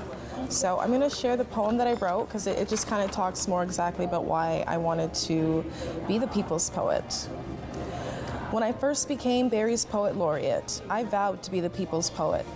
Not just because I liked a crown being placed on my head and the prestigious title being given to me, but because being a voice for people who are often not heard or listened to is important to me. As the people's poet, I can speak up for the ones who are silent and turned voiceless. As the people's poet, my words can bring purpose to the ones who thought their journey in life was pointless. Although I often read alone, I am a voice representing our community, a voice consisting of many important identities. These single mothers, the divorced, the immigrants, the minorities, the disabled people both physically and mentally. I am a voice that can bring hope to all the beautiful souls living in our community. So when I write or speak, it's not just about me. It's about how I can use this voice to bring us all closer together like a family. Through poetry, I will lead the many who choose to follow me to a place engulfed in equality, diversity, love, and kindness, a place where we choose to move forward with positivity and forgiveness. I write with hope because we live in a world that is often covered in hopelessness. I read my poems out loud because I've often felt silenced. But through all the pain and all the darkness that can be experienced in life, I still choose to write. Writer's block cannot stop me. Writer's block cannot and will not stop me because I am the people's poet. And it is never just about me. I do not write poetry selfishly. I write to inspire, I write to uplift, I write to ignite the fire within the citizens in Barrie who feel as though they have lost it. I write for my daughter and all the children and youth being raised here. Each generation has a responsibility to the next, so I write with conviction. Intention is found in my text. I write so that my daughter and the youth may grow and eat bright fruit right here. I write because I choose to live and run to the light instead of walking in fear. When I first became Barrie's Poet Laureate, I vowed to be the people's poet. Not just because I like the crown being placed on my head and the prestigious title being given to me, but because being a voice for people who are often not heard or listened to is important to me. As the people's poet, I can speak up for the ones who were silenced and turned voiceless. As the people's poet, my words can bring purpose to the ones who thought their journey in life was pointless. Although I often read alone, I am a voice representing our community, a voice consisting of many important identities. Thank you. Yay. So yes, I would love if everybody could write this month and think about weather. Winter has been crazy. Spring is on its way, I think. So, why don't we all write through what we go through and just use it as a learning tool, as a healing tool, as a way to express whatever's on your heart. Kind of just release that into the world and grow as you write. I'd say if you're interested in writing, literally just start. Like, nobody ever starts anything perfect. Everything takes practice. And with poetry, there's like so many different styles and forms. Like, there basically is no rules. You're expressing yourself and your own emotions, and nobody can tell you how you feel is right or wrong.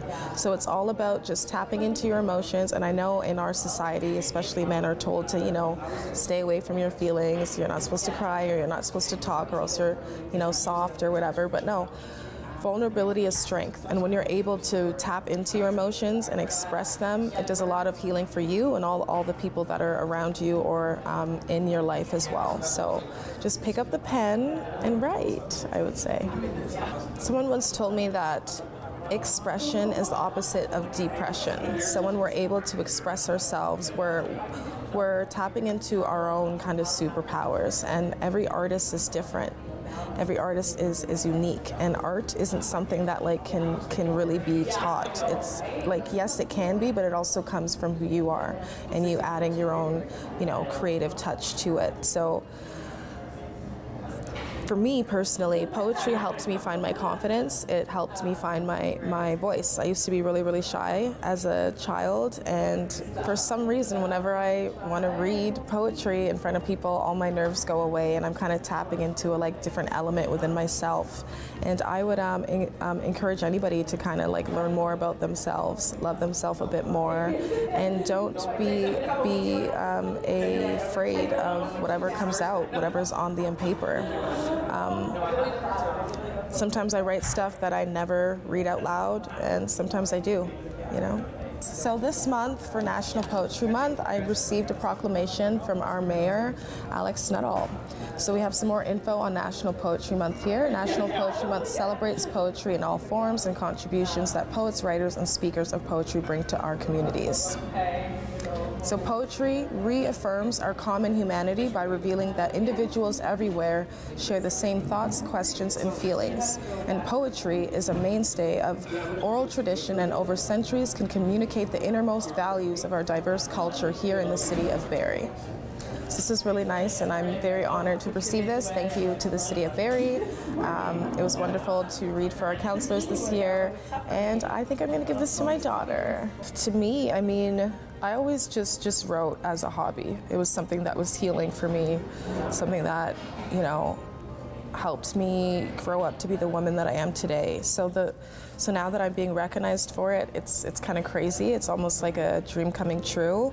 I feel like it shows anybody that whatever's on your heart, if you're passionate about it, if you stick with it, one day you might get recognized just like I did. And for all the little girls out there who aren't sure of what they want to do yet or who they really are yet, just tap into the things that honestly make you the most happy. Because at the end of the day, you can go to school and take whatever programs, but we all want to go to bed and be happy and wake up happy every day. So for me, this just means that dreams do come true and that I can be myself and I can live a peace-filled life just by doing what's literally on my heart. So I'd say, I guess, for National Poetry Month, even though it was just April and we're not in April anymore, just tap into your own creative side. And even if you don't share anything, it'll feel good for you to learn something new, whether it's arts and crafts or it's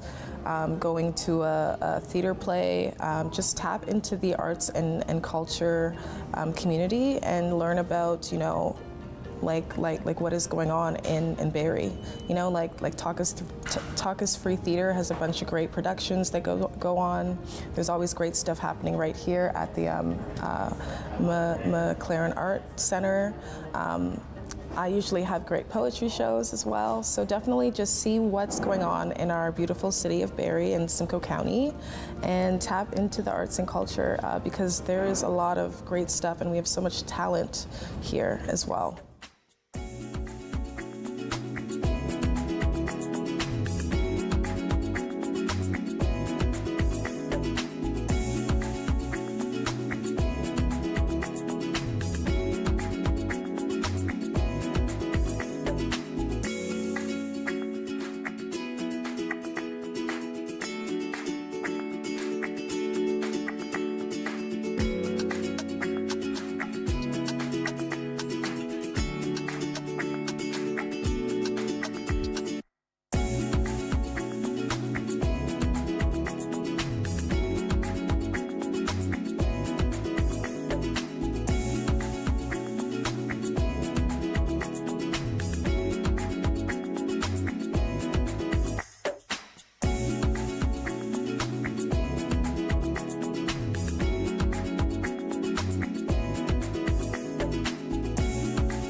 This program is brought to you by Ignite TV.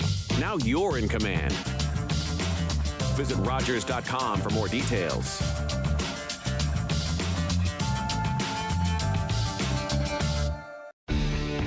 Connect with us by visiting our website or email us at comments@rogerstv.com.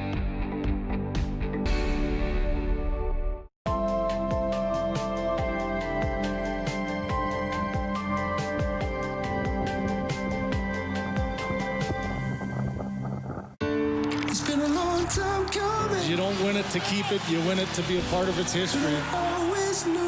Always hard to see the difference between winning and losing.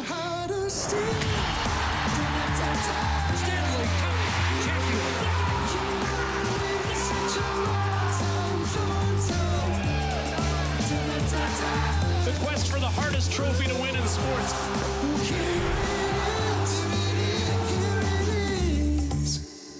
Focus better. Partner better. Sleep better. Breathe better. Love better. Work better. Friend better. Unwind better. Everything gets better when you get active.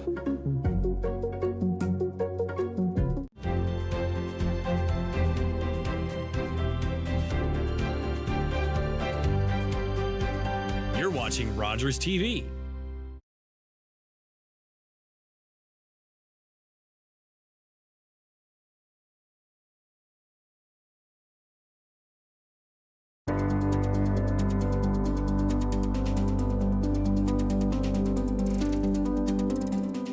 Welcome to Hitting Home.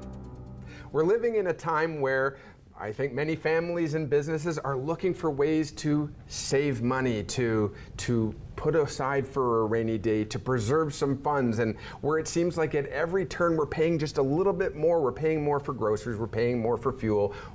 At every turn we're paying more, and we're sort of wondering, will it ever stop? When are we going to see some relief? And many times we're looking for how we can be a little bit creative to take on a side hustle, a side job, do something a little bit off the books to just get ahead and make ends meet, because as soon as we get over the hump, we can go back to normal. Well, the question that we're going to explore today is what happens when we do that, and what kind of benefit is there when we take that approach to just doing a little bit to get ahead, and are we getting ahead? We're going to explore that today, and I'm thrilled to once again be able to welcome my friend and my colleague and our guest for today, Annette Barassa. Annette is a chartered professional accountant. She's been doing that for about 24 years with Accounting Essentials Plus. She's also a certified cash flow specialist with TFSA for Money and an accredited financial counselor. I got that all out of the way. That's a lot of designations and certifications. Annette, welcome to Hitting Home. I look forward to having this conversation with you because it's an interesting one, and we're going to peel the onion together and go into some of that. But welcome, and thanks for joining me on this. Thank you so much for having me back. Absolutely, it's a real pleasure. And I think one of the things that we should do first and foremost, let's set a few ground rules here. For starters, we don't work for the CRA. You don't. I don't. We're not going to talk about reporting to the government. And I think it's also important to say we're on your side. We're on your side at home, and we just want you to. We want to share with you the fact that every move that we make, there's always a ripple effect. Nothing ever really acts in isolation. So we want to explore what the benefits and maybe what the downside is of some of the things that we come up with as good ideas. Love it. Okay, all right. So I think the first step to doing that is, and I think in fairness, some people say, well, I got to figure out how to beat the system. And I think the first step towards beating the system is understanding the system. It's important to understand the system in order, if you're going to try and beat the system, you got to understand it. And then recognize that there are these multiple layers, right? And that these multiple layers that you have to figure out, that understand who's winning and who's losing by taking some of these approaches that we take. And then my goal at the end of this is to perhaps realize that the most advantageous way to beat the system is to not try to beat the system, but to figure out how to work with the system. And that's what you do in your profession every single day. And I know we've got some examples because we were sort of noodling on who quite often is a perfect case study for that. And I thought we'd maybe go through some of those case studies today. People that you and I both work with collectively. We don't have necessarily the same clients, but we work collectively with people who find themselves in this position. Yes, perfect.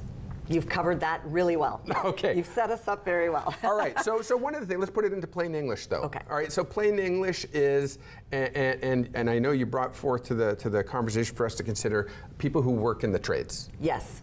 I find if we're looking at an industry that tends to be prone to high volume of cash transactions or the opportunity for cash transactions, I tend to look at the trades because there's the large opportunity there. And let me clarify, when I'm saying cash transactions, I'm not meaning there's an issue with cash. Of course you can pay cash. The issue is when people usually say cash transaction, they're usually referring to, I don't want to pay the tax, I won't get a receipt. I'm okay.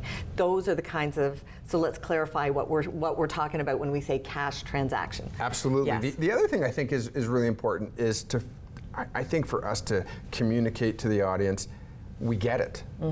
We understand. And I'm not going to say I would exactly do the same thing because we're being recorded live on TV or recorded on TV. But the fact is, we get it. It's normal. People do it. I understand. And let's understand what happens when you do it. And what's really interesting actually is what I want to cover with you today is not only are we talking about the business person, the sole proprietor, the tradesperson in this particular example, and we're just picking on trades for the sake of the fact that we got limited time here, okay, is a really good example. But it's not just the business owner, it's also the consumer that needs to understand and that should understand what some of the implications are. And while we might be getting ahead, the question is actually, are we? And we're going to explore that together. So let's go into an example, though, and it's a very reasonable and simple transaction. We're not going to talk about huge numbers. We could talk about $1,000, for example. Go ahead. Okay. So, well, let's use $80,000. Okay. Okay. So the first point I want to make is you can have a $80,000 taxable situation. So your taxable income is $80,000. And say, for example, you get into that $1,000 transaction, which I'll get into next. So you have an expense of $1,000. So your taxable income becomes $79,000. If you avoid that $1,000 expense on the books, it actually makes a difference on your taxes by $296. So keep that in mind. $296 you can save in income tax if you have that $1,000 expense on your tax return. But now let's get down to the transaction. So say you come to me for accounting services, and I say it's going to be $1,000, and I'm going to charge you $130 of HST. I report the $1,000 of revenue. You now have a professional fee expense that you can claim for $1,000. Now you say to me, Annette, I don't want to pay the $130. You understand groceries are really high. We've got the carbon tax now. Gas is expensive. I would like to save that $130 on HST.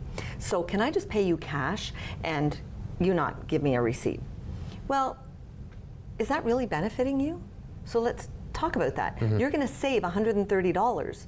But now if you're that $80,000 dude that now is going to miss out on that $1,000 deduction, you're going from that $79,000 to $80,000, you're going to pay $296 more in income tax so that you don't pay me $130. Does that make sense? Like, that doesn't make sense. It doesn't add up. Right. So a lot of people need to first understand the system and how it works.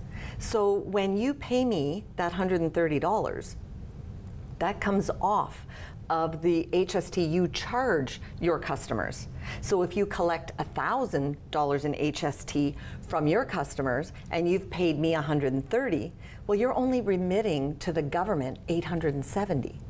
People need to understand that it's cash flow. It's not revenue, it's not an expense, it's just cash flow. It's in and out, and it's not your money. You're collecting it on behalf of the government. Who you pay, HST, is collecting it on behalf of the government, but it's an in and out. So there's a lot more to this transaction than just simply, I want to save $130. People really need to become educated on the global effect on that. And I think that it's critical to understand. Many of us, I mean, I spent some time in the electrical field as an electrician in my earlier years, and I get it. I mean, it makes sense, and we're knocking on doors and we're dealing with people, and you know, we think, oh, well, I don't need a receipt, it's not a warranted item or something like that. When we come back from the break in a little bit, we're going to talk about some of the other implications, but let's stick with the money part right now. As someone who worked in the trades, I didn't go and get my accounting degree.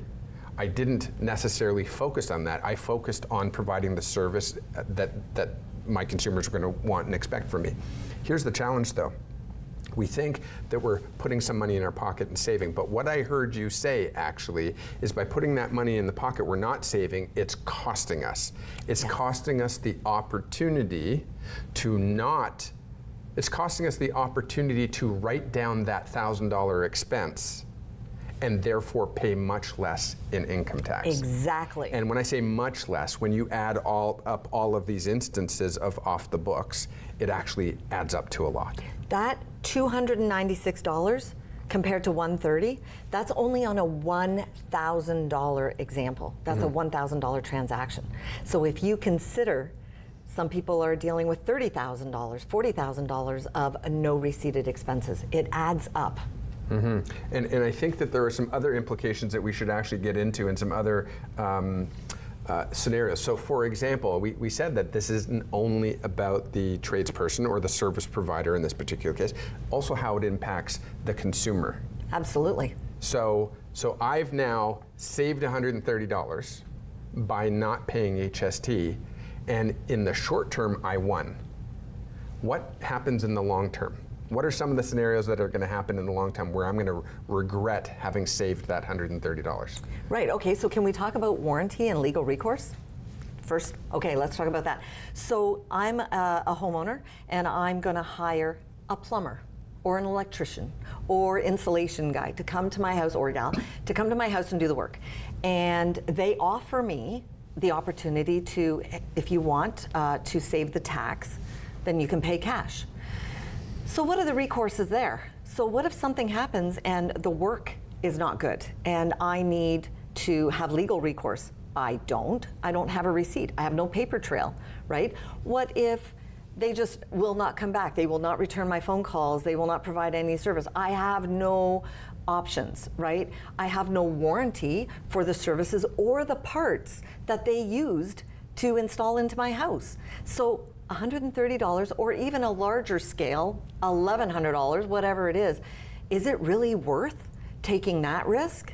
I don't think so. And the same idea, if I go to Home Depot or Home Hardware and buy a large piece of equipment, am I going to say to them, don't worry about it, I'm going to pay cash, I don't need the receipt? Oh no, you want that warranty. So why don't we think about that when we're hiring services? And so some people will say, well, I'll get a receipt for the parts, but I'm not going to pay for the taxes on the installation. And you got to be careful with that, because many times the parts manufacturer or supplier is going to say the warranty only applies when it's been installed by a licensed individual, or a properly accredited individual. And if you can't show the receipt for the installation, then that warranty suddenly becomes void. Right. So these are some things, absolutely. Now, in terms of recourse, yes. So, of course, you don't have recourse. Your home insurance company is not going to protect you. Your mortgage company is not going to honor the expense of that installation. We'll get into that after the break when we come back. But for the tradesperson, for the service provider as well, you're also not going to be covered by your professional liability insurance either if you're working off the books. That's right. So these are many things that we have to take into consideration. We're going to go to break in just a moment, but at the end of the day, I think first and foremost the takeaway is that HST should be viewed by the service provider as a separate bucket or a separate accounting from the actual revenue from providing the service itself. Absolutely. Look at the taxes collected is on behalf of. So if I walk in as a plumber or any form of a tradesperson, I'm not charging you HST. I'm not. Here's my fee for my service. I have to collect on the behalf of the government, the HST. Let's just come to agree with that. Yeah. And you're not farther ahead. And in fact, feel free to educate your client on why they want to pay. This is my reputation, my credibility. I'm putting my name, my truck, or my name is on the van or the truck outside. I'm providing you service, and I want you to be able to enjoy the full value of the service going forward. Yes. When we come back from the break, though, let's talk about some of the other, as we peel the onion, it's not just in the moment. It's not just the immediate impact of working off the books. As we said, it's not about collecting cash, it's about working off the books. But there are some other factors that we have to take into consideration that have a much longer and lasting impact when we work off the books and how that works against you. So when we come back from the break, we'll continue this conversation with Annette Barassa on why working off the books might actually be the greatest disservice you can be doing to yourself.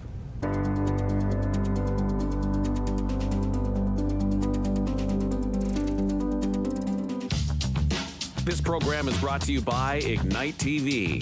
Now you're in command. Visit Rogers.com for more details.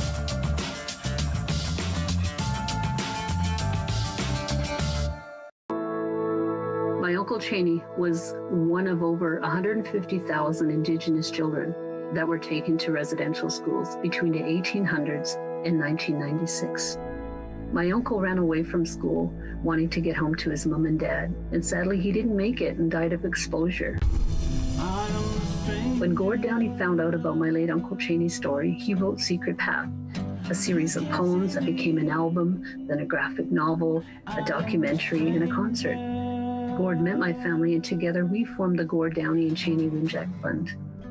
Together, we are sharing Secret Path and other reconciliation resources with legacy schools, setting up legacy spaces across Canada, and hosting events like Secret Path Week to inspire all Canadians to engage in reconciliation. Before he left us, Gord asked us all to do something. You're gonna figure it out. Will you join us? Together, we can make Canada a better place. What kind of show do you want to see on Rogers TV? What interests you? Log on to rogerstv.com, fill out a show proposal, and tell us about your segment idea. We want to know what you want to see. Rogers TV, only on Rogers.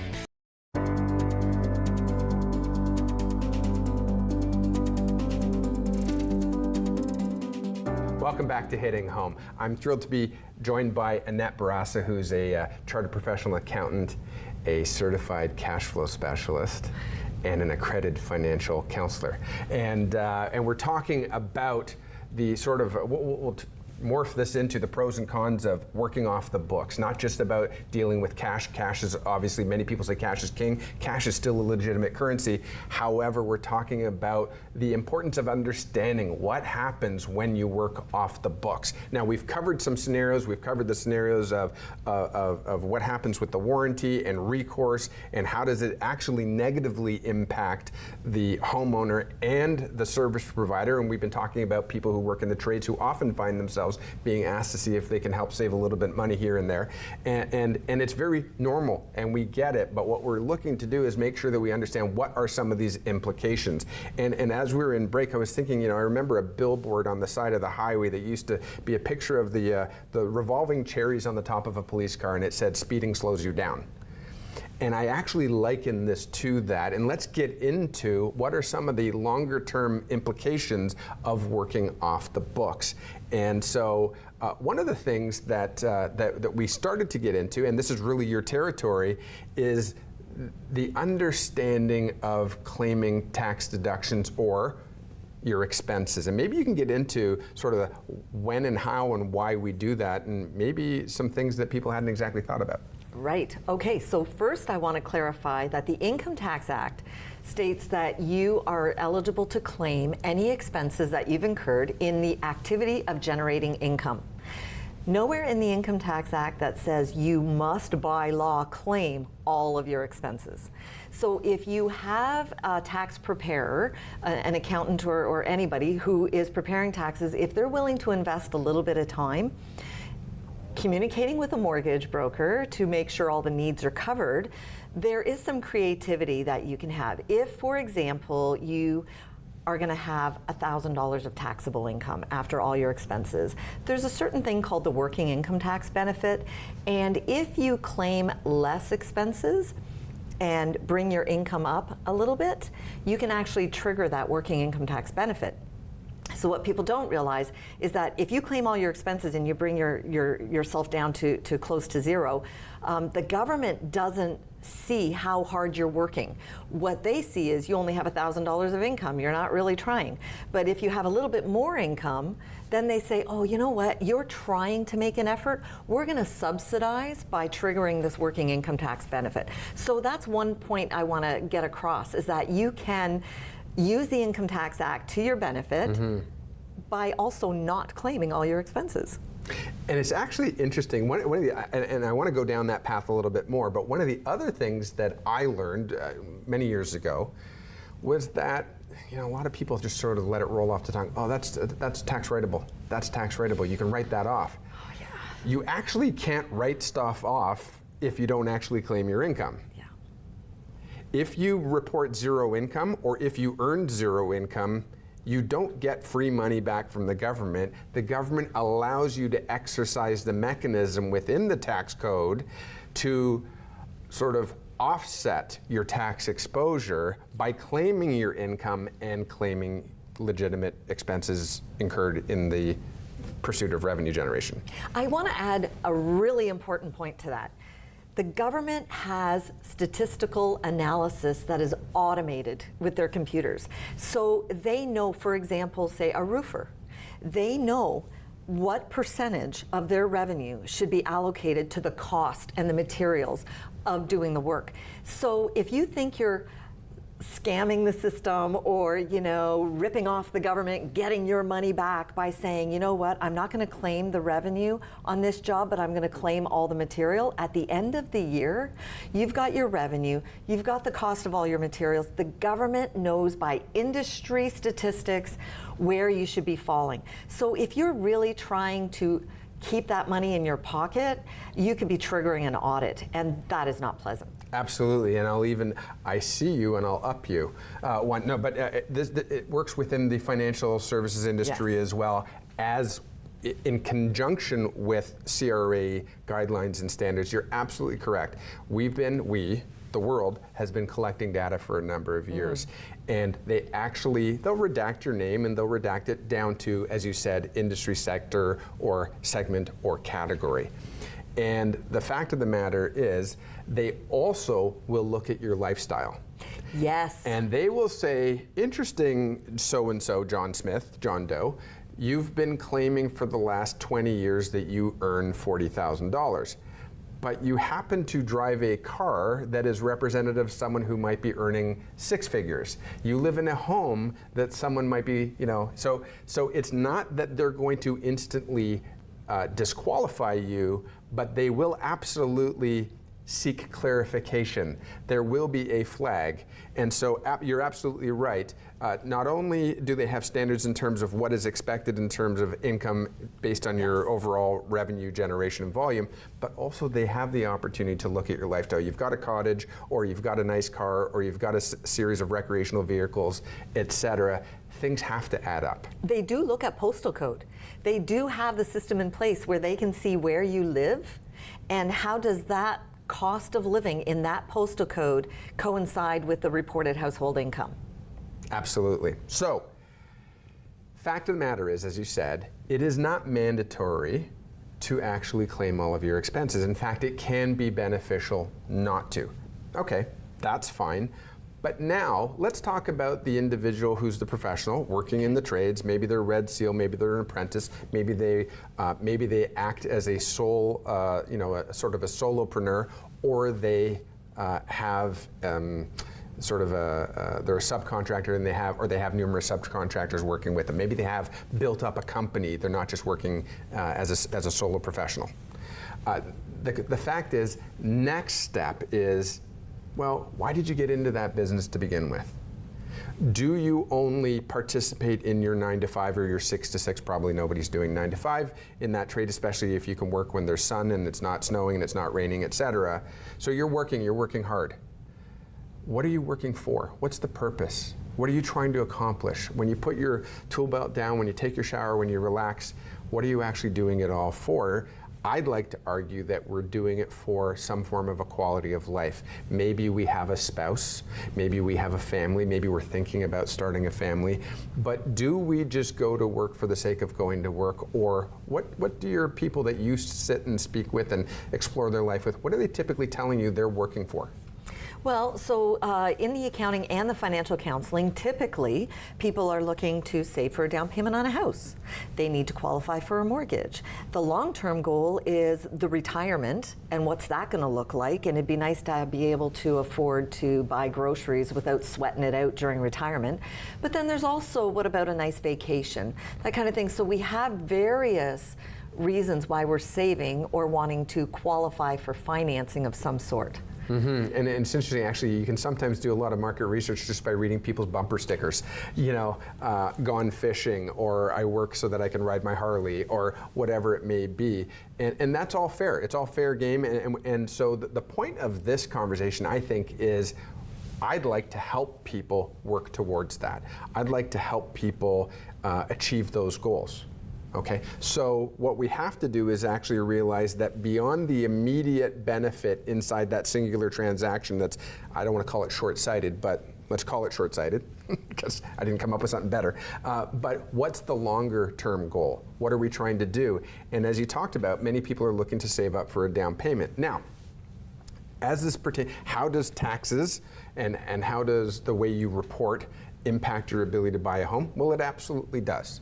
Now, every single scenario is different. Each of us are unique. You can line up 10 plumbers, you can line up 10 doctors, they've got a different story. And as it applies to getting financing for buying a home, many of us think that we're restricted to sort of the banks that have a branch on the street corner. And the fact is that that's not true. There are hundreds and hundreds of available lenders out there. We think that by speaking with our neighbor or our friends and family that they'll give us the information we need to make our own decision. And the fact is there's nothing more inaccurate than that. My suggestion is come and speak to your tax preparer, your licensed individual, either in taxation or in mortgages, and let's actually look at your scenario and make sure that we align you properly. The fact is, though, that if you're working off the books, well, then you are going to have, that the repercussion is you're likely, well, if you want to borrow a mortgage, if you want to borrow money for a mortgage, I should say, you have to be able to prove that you can repay that mortgage, right? And not all lenders are going to look for your tax returns, your notice of assessment.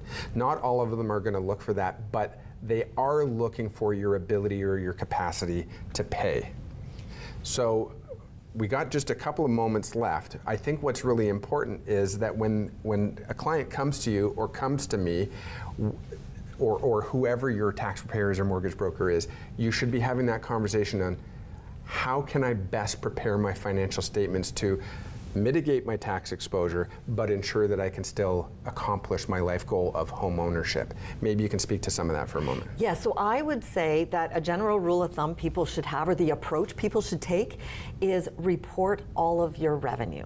Just have that flowing through the bank, have the paper trail, collect the HST, be completely 100% legit, okay? Where, like I said, because the Income Tax Act allows you some flexibility on the expenses, that's what you play with. So if, for example, you need to qualify for a mortgage and you have to have a minimum of $40,000 of income, or if it's based on that, then you can not claim all of your expenses. That's okay. The government's going to be happy with that. Now, but the important thing is, it doesn't matter what, like you've said, it doesn't matter what lender you're dealing with.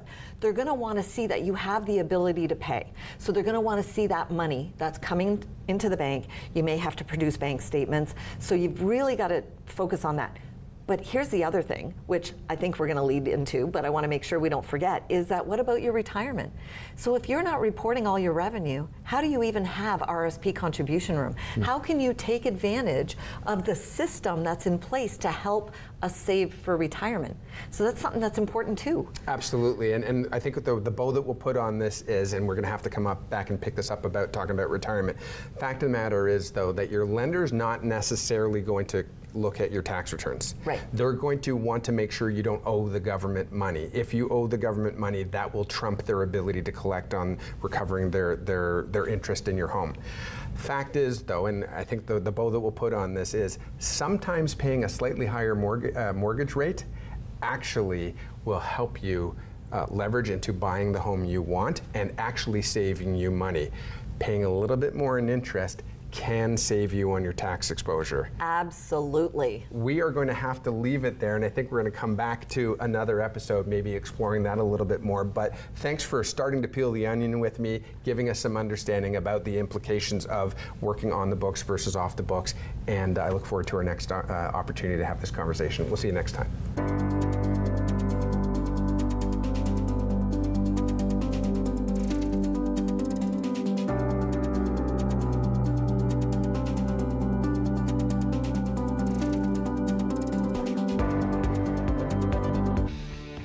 Connect with us by visiting our website or email us at comments@rogerstv.com.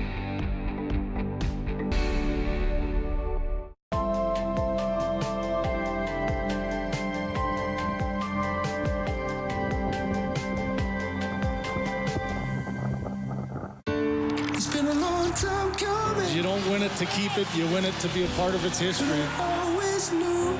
Always hard to see the difference between winning and losing.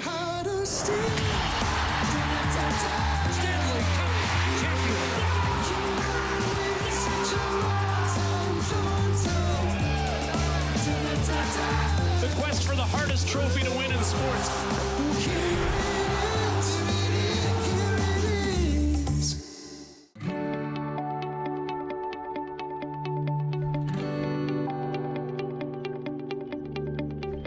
This is Rogers TV.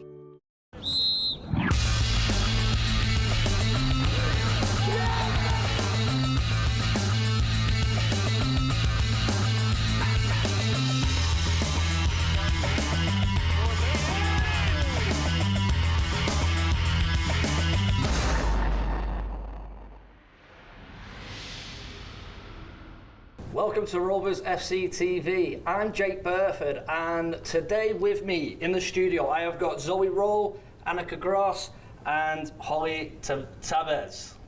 How are we doing today? Good. Yeah, welcome to the show. So, I just kind of wanted to welcome you to the Rovers. So this is your first season with the Rovers. How are you settling in? Pretty good. I think it's been like a bit of an adjustment, but I think we're finally getting into the swing of things. Yeah, it's great having them by my side, so it's making it easier for sure. Yeah, that's great. I love it. And how have you settled in with the squad? So there's been new players coming in, and all three are brand new to it. How have the players who have been in the squad, how have they made you welcome? I think they've actually been pretty welcoming. I think when we first got here, from my understanding of the team, I was expecting us to be kind of the only new players, but when we realized that a lot of people on this team are coming from everywhere, so we're not necessarily like the only newcomers, so it's kind of been like an opportunity for everybody to get to know each other. Yeah. Yeah, I feel like everybody's coming from different places, and you can see that everybody like really wants to be there. So it's really good. And it's really cool. Yeah, so there's a good cohesion in the dressing room. Everyone's been very welcoming and so forth. So talking about that, I mean, there has been new players, like you mentioned, coming in and so forth. So it takes a while for, you know, the teams to gel, and then we've got a brand new manager who come in with a different philosophy and putting that philosophy onto the pitch. So how has that been? I know we've started the season where we've drawn 1, lost 2, but the tide's starting to turn, I feel, right? How do you feel about that? I think that we definitely hit some bumps and bruises on the way, like when we first started off, but we have so much talent on our team, we're managed so well, we have a great coaching staff, so there's no reason why in the next little while we won't excel and start to dominate this league. It's also, we all just kind of got together. So we kind of got together and then we played our first game. So it's definitely like takes more time than that. So I think only with time we'll get better. Yeah, and you can already see in training like there's more connection. I think we're really going to translate it onto the field in the next game here, hopefully, and just continue upwards. So. Yeah, and exactly. You know, it does take a while for, you know, to learn the players' runs, you know, learning everything about your team and so forth, and then, you know, the philosophy of the coach and then applying it too. So it is going to take a while for it to click, but when it will click, what are the goals for the season? So what was put out at the beginning of the season, and then now with the goals, there is no playoffs. So it is now going, you know, the person at the top wins a title. What are the goals for the season? I think really just to win games and just do it together on and off the field. Obviously we had a rough start, but we can still come back from it. I think it's just kind of one game at a time mentality at this point. And I think one of the mottos for Carly in particular is to live above the line. So obviously every chance you get, every showing we have, we want to be able to display the best qualities that we can. So no matter what, how the game's going, we want to show our class and show how good we can be. Yeah, and like just like be proud of our performances. Yeah, walk off and, the field. Play our best. Yeah, no, that's amazing. So what made you want to play for the Rovers? I think that when I first kind of found out about this club, one of the things that drew me to it was its management. It seems to have great ownership, especially with its ties to professional players like Janine Becky and so forth. That was one of the things that drew me to here. And then I learned more about the club and the coaching staff and all the support that the team gets, and that was kind of my deciding factor to come here. I think they really also push our female players and give us a chance to like show ourselves and really be successful. So I think that with also playing in such a great league like League One Ontario is, for me at least, really drew me here. So yeah, I think just like the challenge of competing in this league was That's amazing. So a little bit tells me that you've played with under Carly before. That's correct. So whereabouts did you play with Carly? So I played with her in my youth growing up, from like U14 to U18, so when I was quite young, and she was such a great female role model for me to look up to, so I think that really was a part of me coming here as well. Just feel comfortable and I trust her, so. Yeah. And then she was the assistant coach at the university that we both go to now. Amazing. For 2 years before she left. That's fantastic, that's great. So, having touched on that, so you're all living out of province. Okay, and now you're over in Ontario for the summer and you're playing football. I mean, that's a great life, right? Can't beat that. What's the standard of football like in Ontario compared to what it is back home in BC and then Newfoundland? I think it's definitely different. So one of the standards for Simcoe Rovers is the speed of play. We want to be playing fast. We have one touch, make a decision. One touch, make a decision. You don't have time to like dribble around, then decide where you want to go with the ball. And I think that from practicing here and playing here, I'm going to be able to take those skills back home with the speed of play and hopefully make myself better and then my peers back at home. Yeah, amazing. Yeah, I mean, I played in League One BC last summer, and that was like the first year of League One there, so it was definitely like here it's a bit more established. But yeah, I've noticed just like the speed of play is higher and more competitive, but yeah, it's still new over there, so it makes sense. Yeah. Yeah, no, I'd have to agree too. It's just there's like less time here. Like everything has to be done quicker and faster, and you know, those people here are stronger. So I think just really getting to play with these kind of people are going to help me at least grow and become a better player. So I'm excited about that. That's amazing. That's great. So, what made you get into football? What made you want to be a football player? For me, I think that I just had a really athletic family. Like all of my siblings, I have 3 siblings. They all had their sport, and including myself, and we all just tried to like play everything. And then towards the end of it, I guess, like as I grew up, I kind of started to excel a little bit more at soccer, and height depending, basketball and volleyball, those weren't really my sports, just given my height. So that was kind of what set me up and how I got here. Yeah. I think family influence as well. My brothers are super athletic, so it just kind of felt right to follow in their footsteps and kind of start myself too. So. Yeah, I mean, my siblings also did soccer, but it was kind of, I was the only one who it kind of stuck for. They're like definitely more artsy, so it's kind of funny. I'm like kind of the only one who chose sports. But my parents are both like pretty athletic, so yeah, I don't know. We all tried it and it just stuck for me, I guess. Just a great sport to play, right? So we're just going to talk a little bit about the positions that you play for the Rovers, and then just your personal goals. So what have you set for yourself this season to achieve for yourself? So we'll start with you, Zoe. So playing striker, I know that you started playing in a bit of an attacking midfielder and then transitioned into a striker. So what were your goals at the beginning of the season that you set for yourself? So one of the reasons I actually came here was so that I could expose myself to a more competitive environment and get better, so that when I go back to I have 2 years left for my university sport, I'll be competitive or even better than I left last season. So my goal is to kind of use this opportunity to improve my fitness, improve my skills, improve my like speed of play, hopefully learn some new things with the players up here. That's kind of my goal. Yeah. But for the team, I want to contribute. Hopefully we can finish pretty well, and I hope that I can contribute to that finish.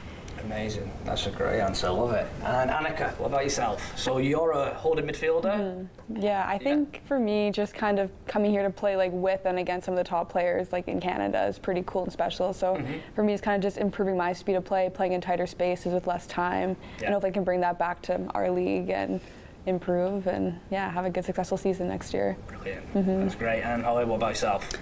I think for me, I want to improve more defensively. I think I'm more comfortable on the ball, like playing out from the back. That's kind of my strength. So definitely playing against like faster, stronger strikers, I think will just help me get better defensively. Yeah. Oh, brilliant. That's great.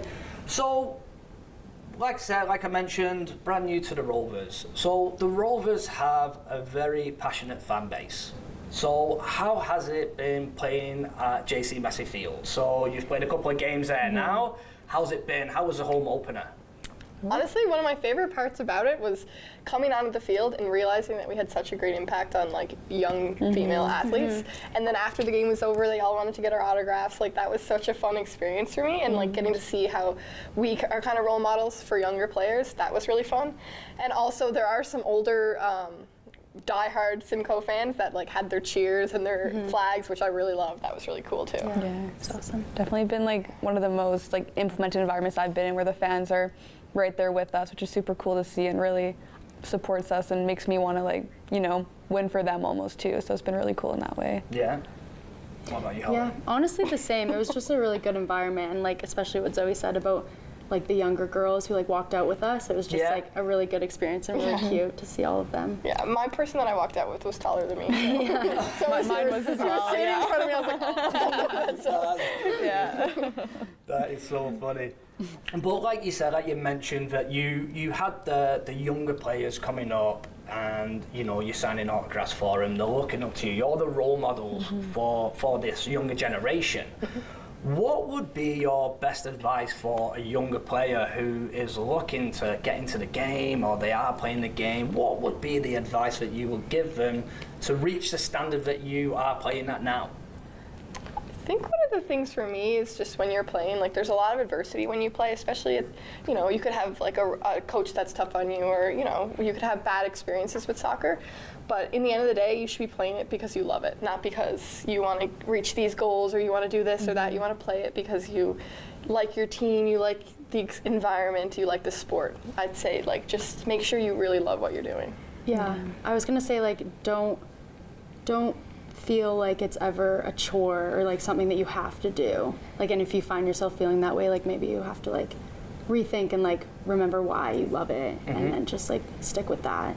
And like find those environments where like you can be successful and be yourself, because that's really gonna, if you're not yourself, you're not gonna be able to perform at your best. So I think just finding those people around you that will support you and be there for you when times do get tough and you go through adversity. So yeah. No, that's amazing, and that's great advice for the younger generation coming up, and you know they'll be coming out through the games and supporting you. Like I said, the support is massive in Barrie and around the Simcoe area.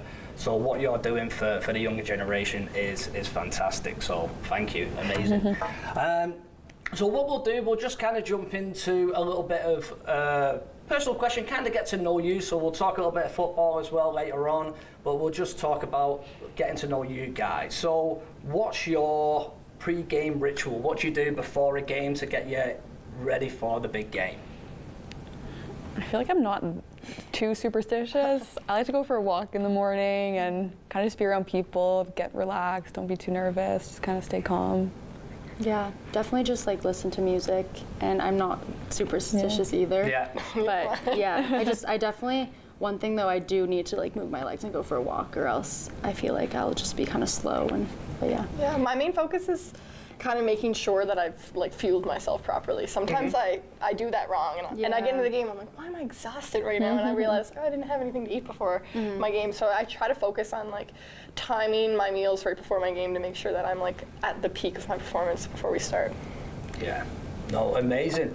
Okay, so we're just going to take a short break. We will see you guys in a few.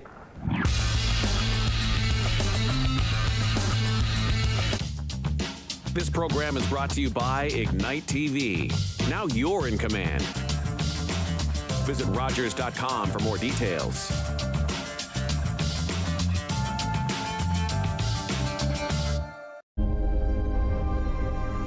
Welcome to the traditional, ancestral, unceded territory of the Stalo people. The Stalo are people of the river. I'm so thankful for the courage and resiliency of our ancestors who lived on this land since time immemorial. Each of us have gifts from the Creator, and our Creator has a plan and purpose to be fulfilled in our territory. As we embrace our traditional teachings, we can lead the next generation into the fullness of what our Creator designed. Our shared history reveals a broken relationship. But as all Canadians commit to hear truth, acknowledge injustice, we can learn to walk in our traditional way, Letsamot, with a good heart and a good mind. Then all of our lives will be enriched. Kwasai.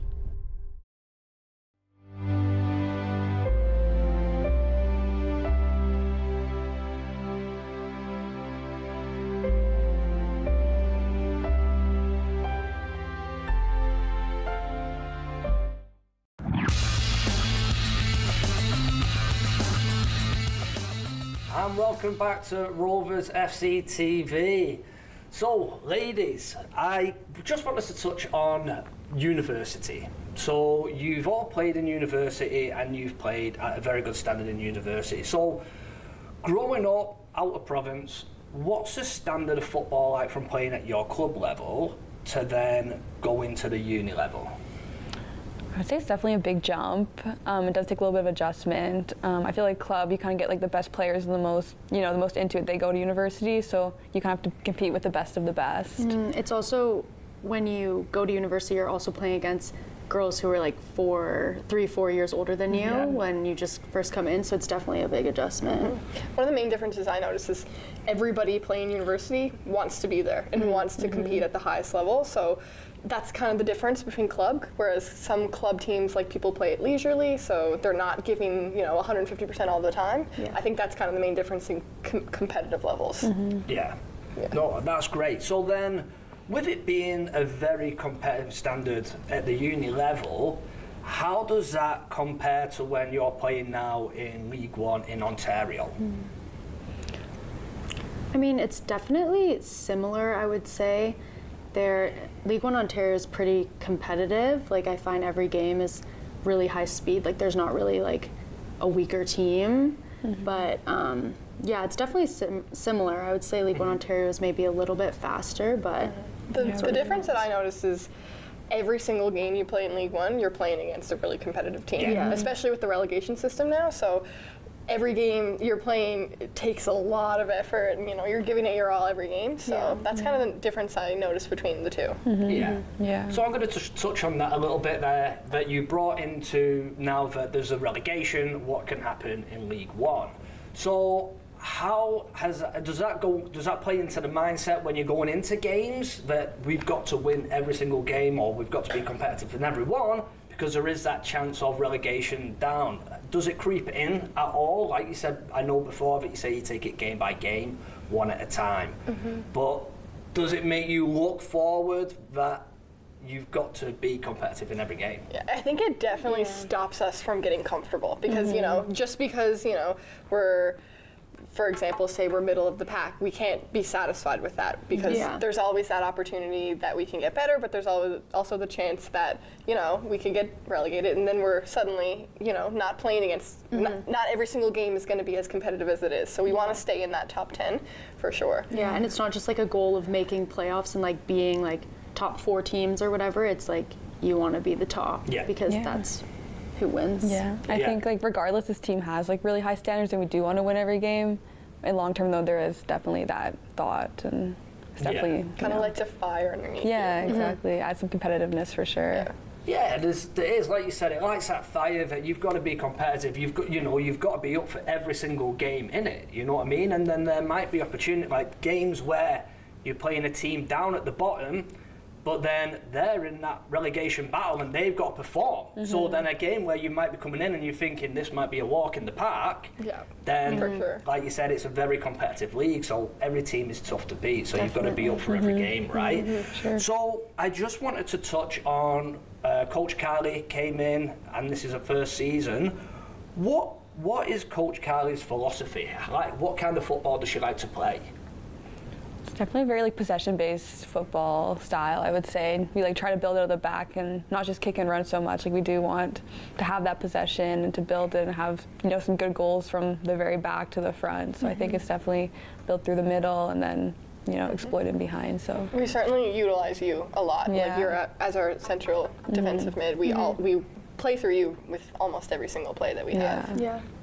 Yeah. So that's great. So how does Coach Carly's philosophy, like, and the tactics, compare to how you've played in university? Is it kind of like the same type of football, or you have to learn this brand new style of play? Is it completely brand new, or is it a little bit like you've played it in university? How does it compare? I mean, it's a little bit different for us because we've played with Carly and she was the assistant at our university, so she played a very similar style to what our coach at university, so a lot of the terms are like very familiar, which definitely helps, but that is a big reason why I wanted to come here, because I love that style. And as a center back, like, not a lot of teams will play out of the back, and like, I love it, and that's one of my strengths. So I would honestly say that Carly's pretty similar to my coach back home, but not every coach at university plays that way. Like, I think we also try to emphasize playing out of the back and through the middle, but when we go up against teams, a lot of them rely on being athletic and fast and kind of attacking your back line. So it's definitely different, but I'm familiar with the way that she plays, which I kind of appreciate. It made the adjustment a lot easier. Yeah, for sure. That's amazing. So I'll just touch a little bit again just on the university football that you've played and stuff. So The season finishes in October, correct? Yeah, so then you've got a long time until the season starts up in Ontario in League One, so you've got to go all the way till April. So what are the fitness levels like? Do you have to keep fit in that off-season to then be match fit for coming in? Or is it now that because there's that long period of waiting that you're still trying to get into that game motion kind of thing? I mean, I think we had a good break after the season ended in October, and then after the holidays we came back. We've had off-season training, so that's definitely helped. And I do think I've maintained a decent level of fitness where it's definitely an adjustment, but I think it's easier to get into and not a huge problem here. I mean, it's definitely super important to be game fit because the season starts right away, and like we came in so late that there's no time to be unfit. Like you kind of have to be ready to go right. And as like you get knowing here. we were coming, we kind of used that preseason to get as fit as we possibly could, so that at our first game we weren't behind. We were competitive from the start. Yeah, ready to go right from the get-go. And I feel like we kind of have experience with that. We know that the season starts like that, so we just know how to get fit as soon as we can. Yeah. No, that's amazing. So just talking about the roles that you play in the team and stuff, so what made you decide to play the positions that you play now? So a striker, midfielder, defender. What made you want to be in them roles? Did it come that you have always played that, or was there another position that you played previously?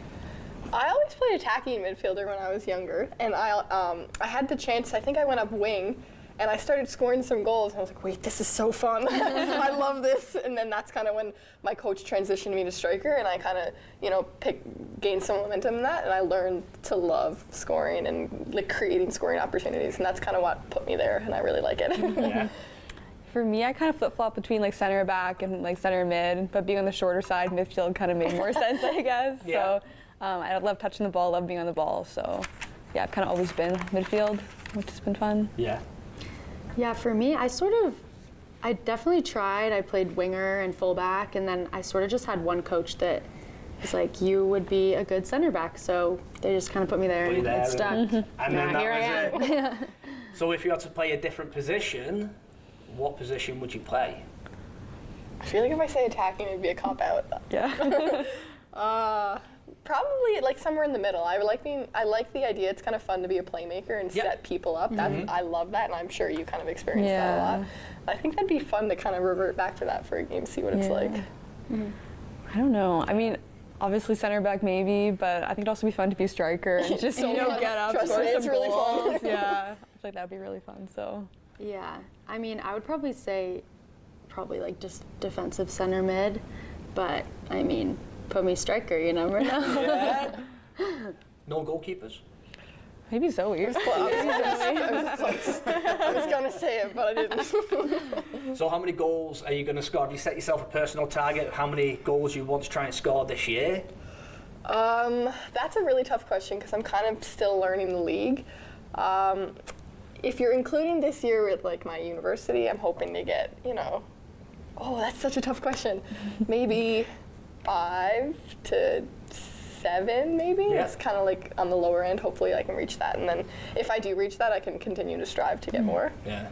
And then Annika, for you, could be goals or assists or combined. Is there a magic number that you're looking for? Not really a number. I mean, I think just contributing to goals, even if it's like the assist of the assist and just kind of being in there, maybe getting a few myself would be nice too. So yeah, no goals specifically, but definitely a couple. Contributing to the team, right? Yeah, team exactly. Player. Defensive or attacking. Love that. And Holly, yourself?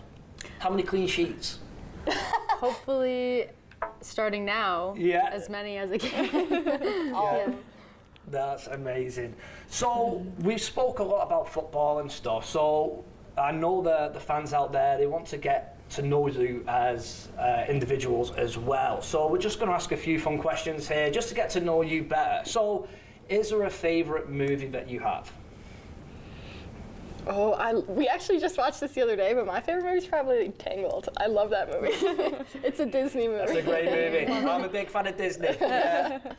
I'm more of a TV person, so I would say like Grey's Anatomy or like Brooklyn Nine-Nine, any of those kind of shows. Yeah.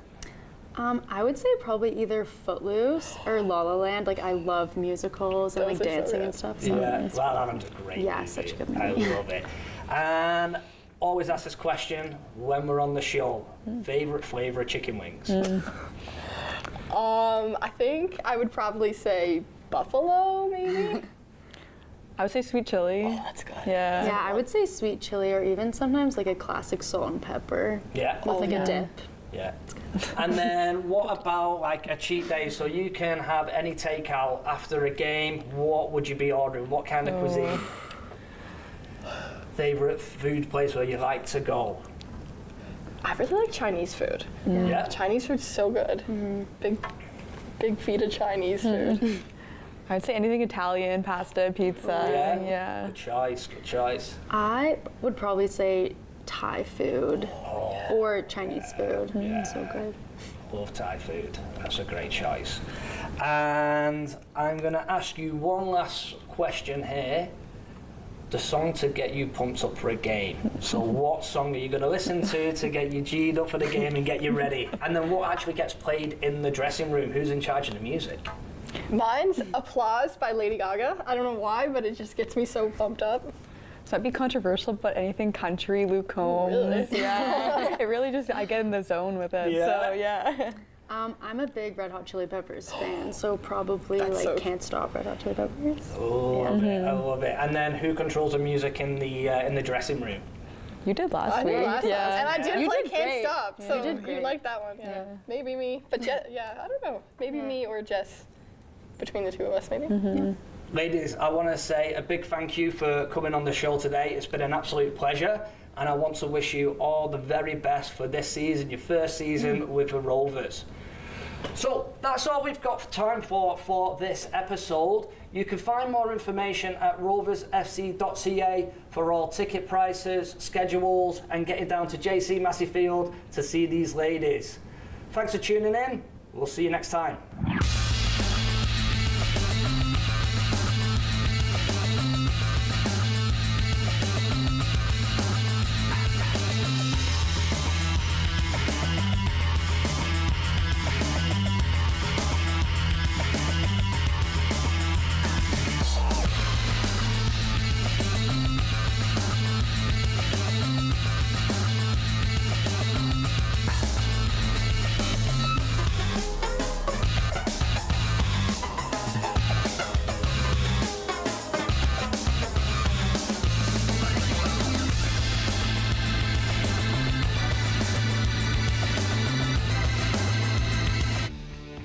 Connect with us by visiting our website or email us at comments@rogerstv.com.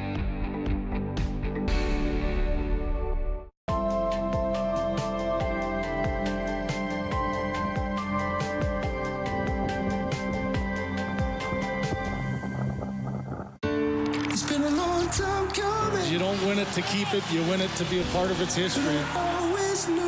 Always hard to see the difference between winning and losing.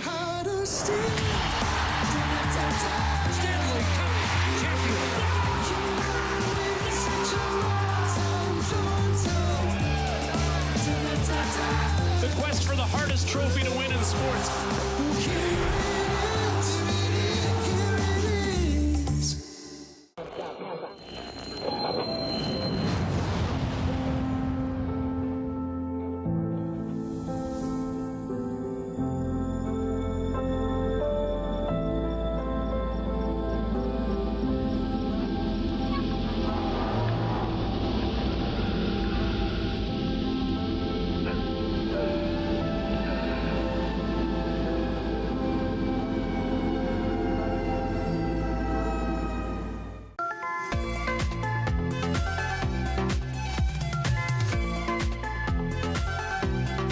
You're watching Rogers TV. Hi, and welcome to Georgina Blooms. Today we're at the Canadian Tire Garden Centre, and we're going to talk about hummingbirds, my favorite bird, and the plants they love and the feeders you should have in your garden right now. Please stay tuned.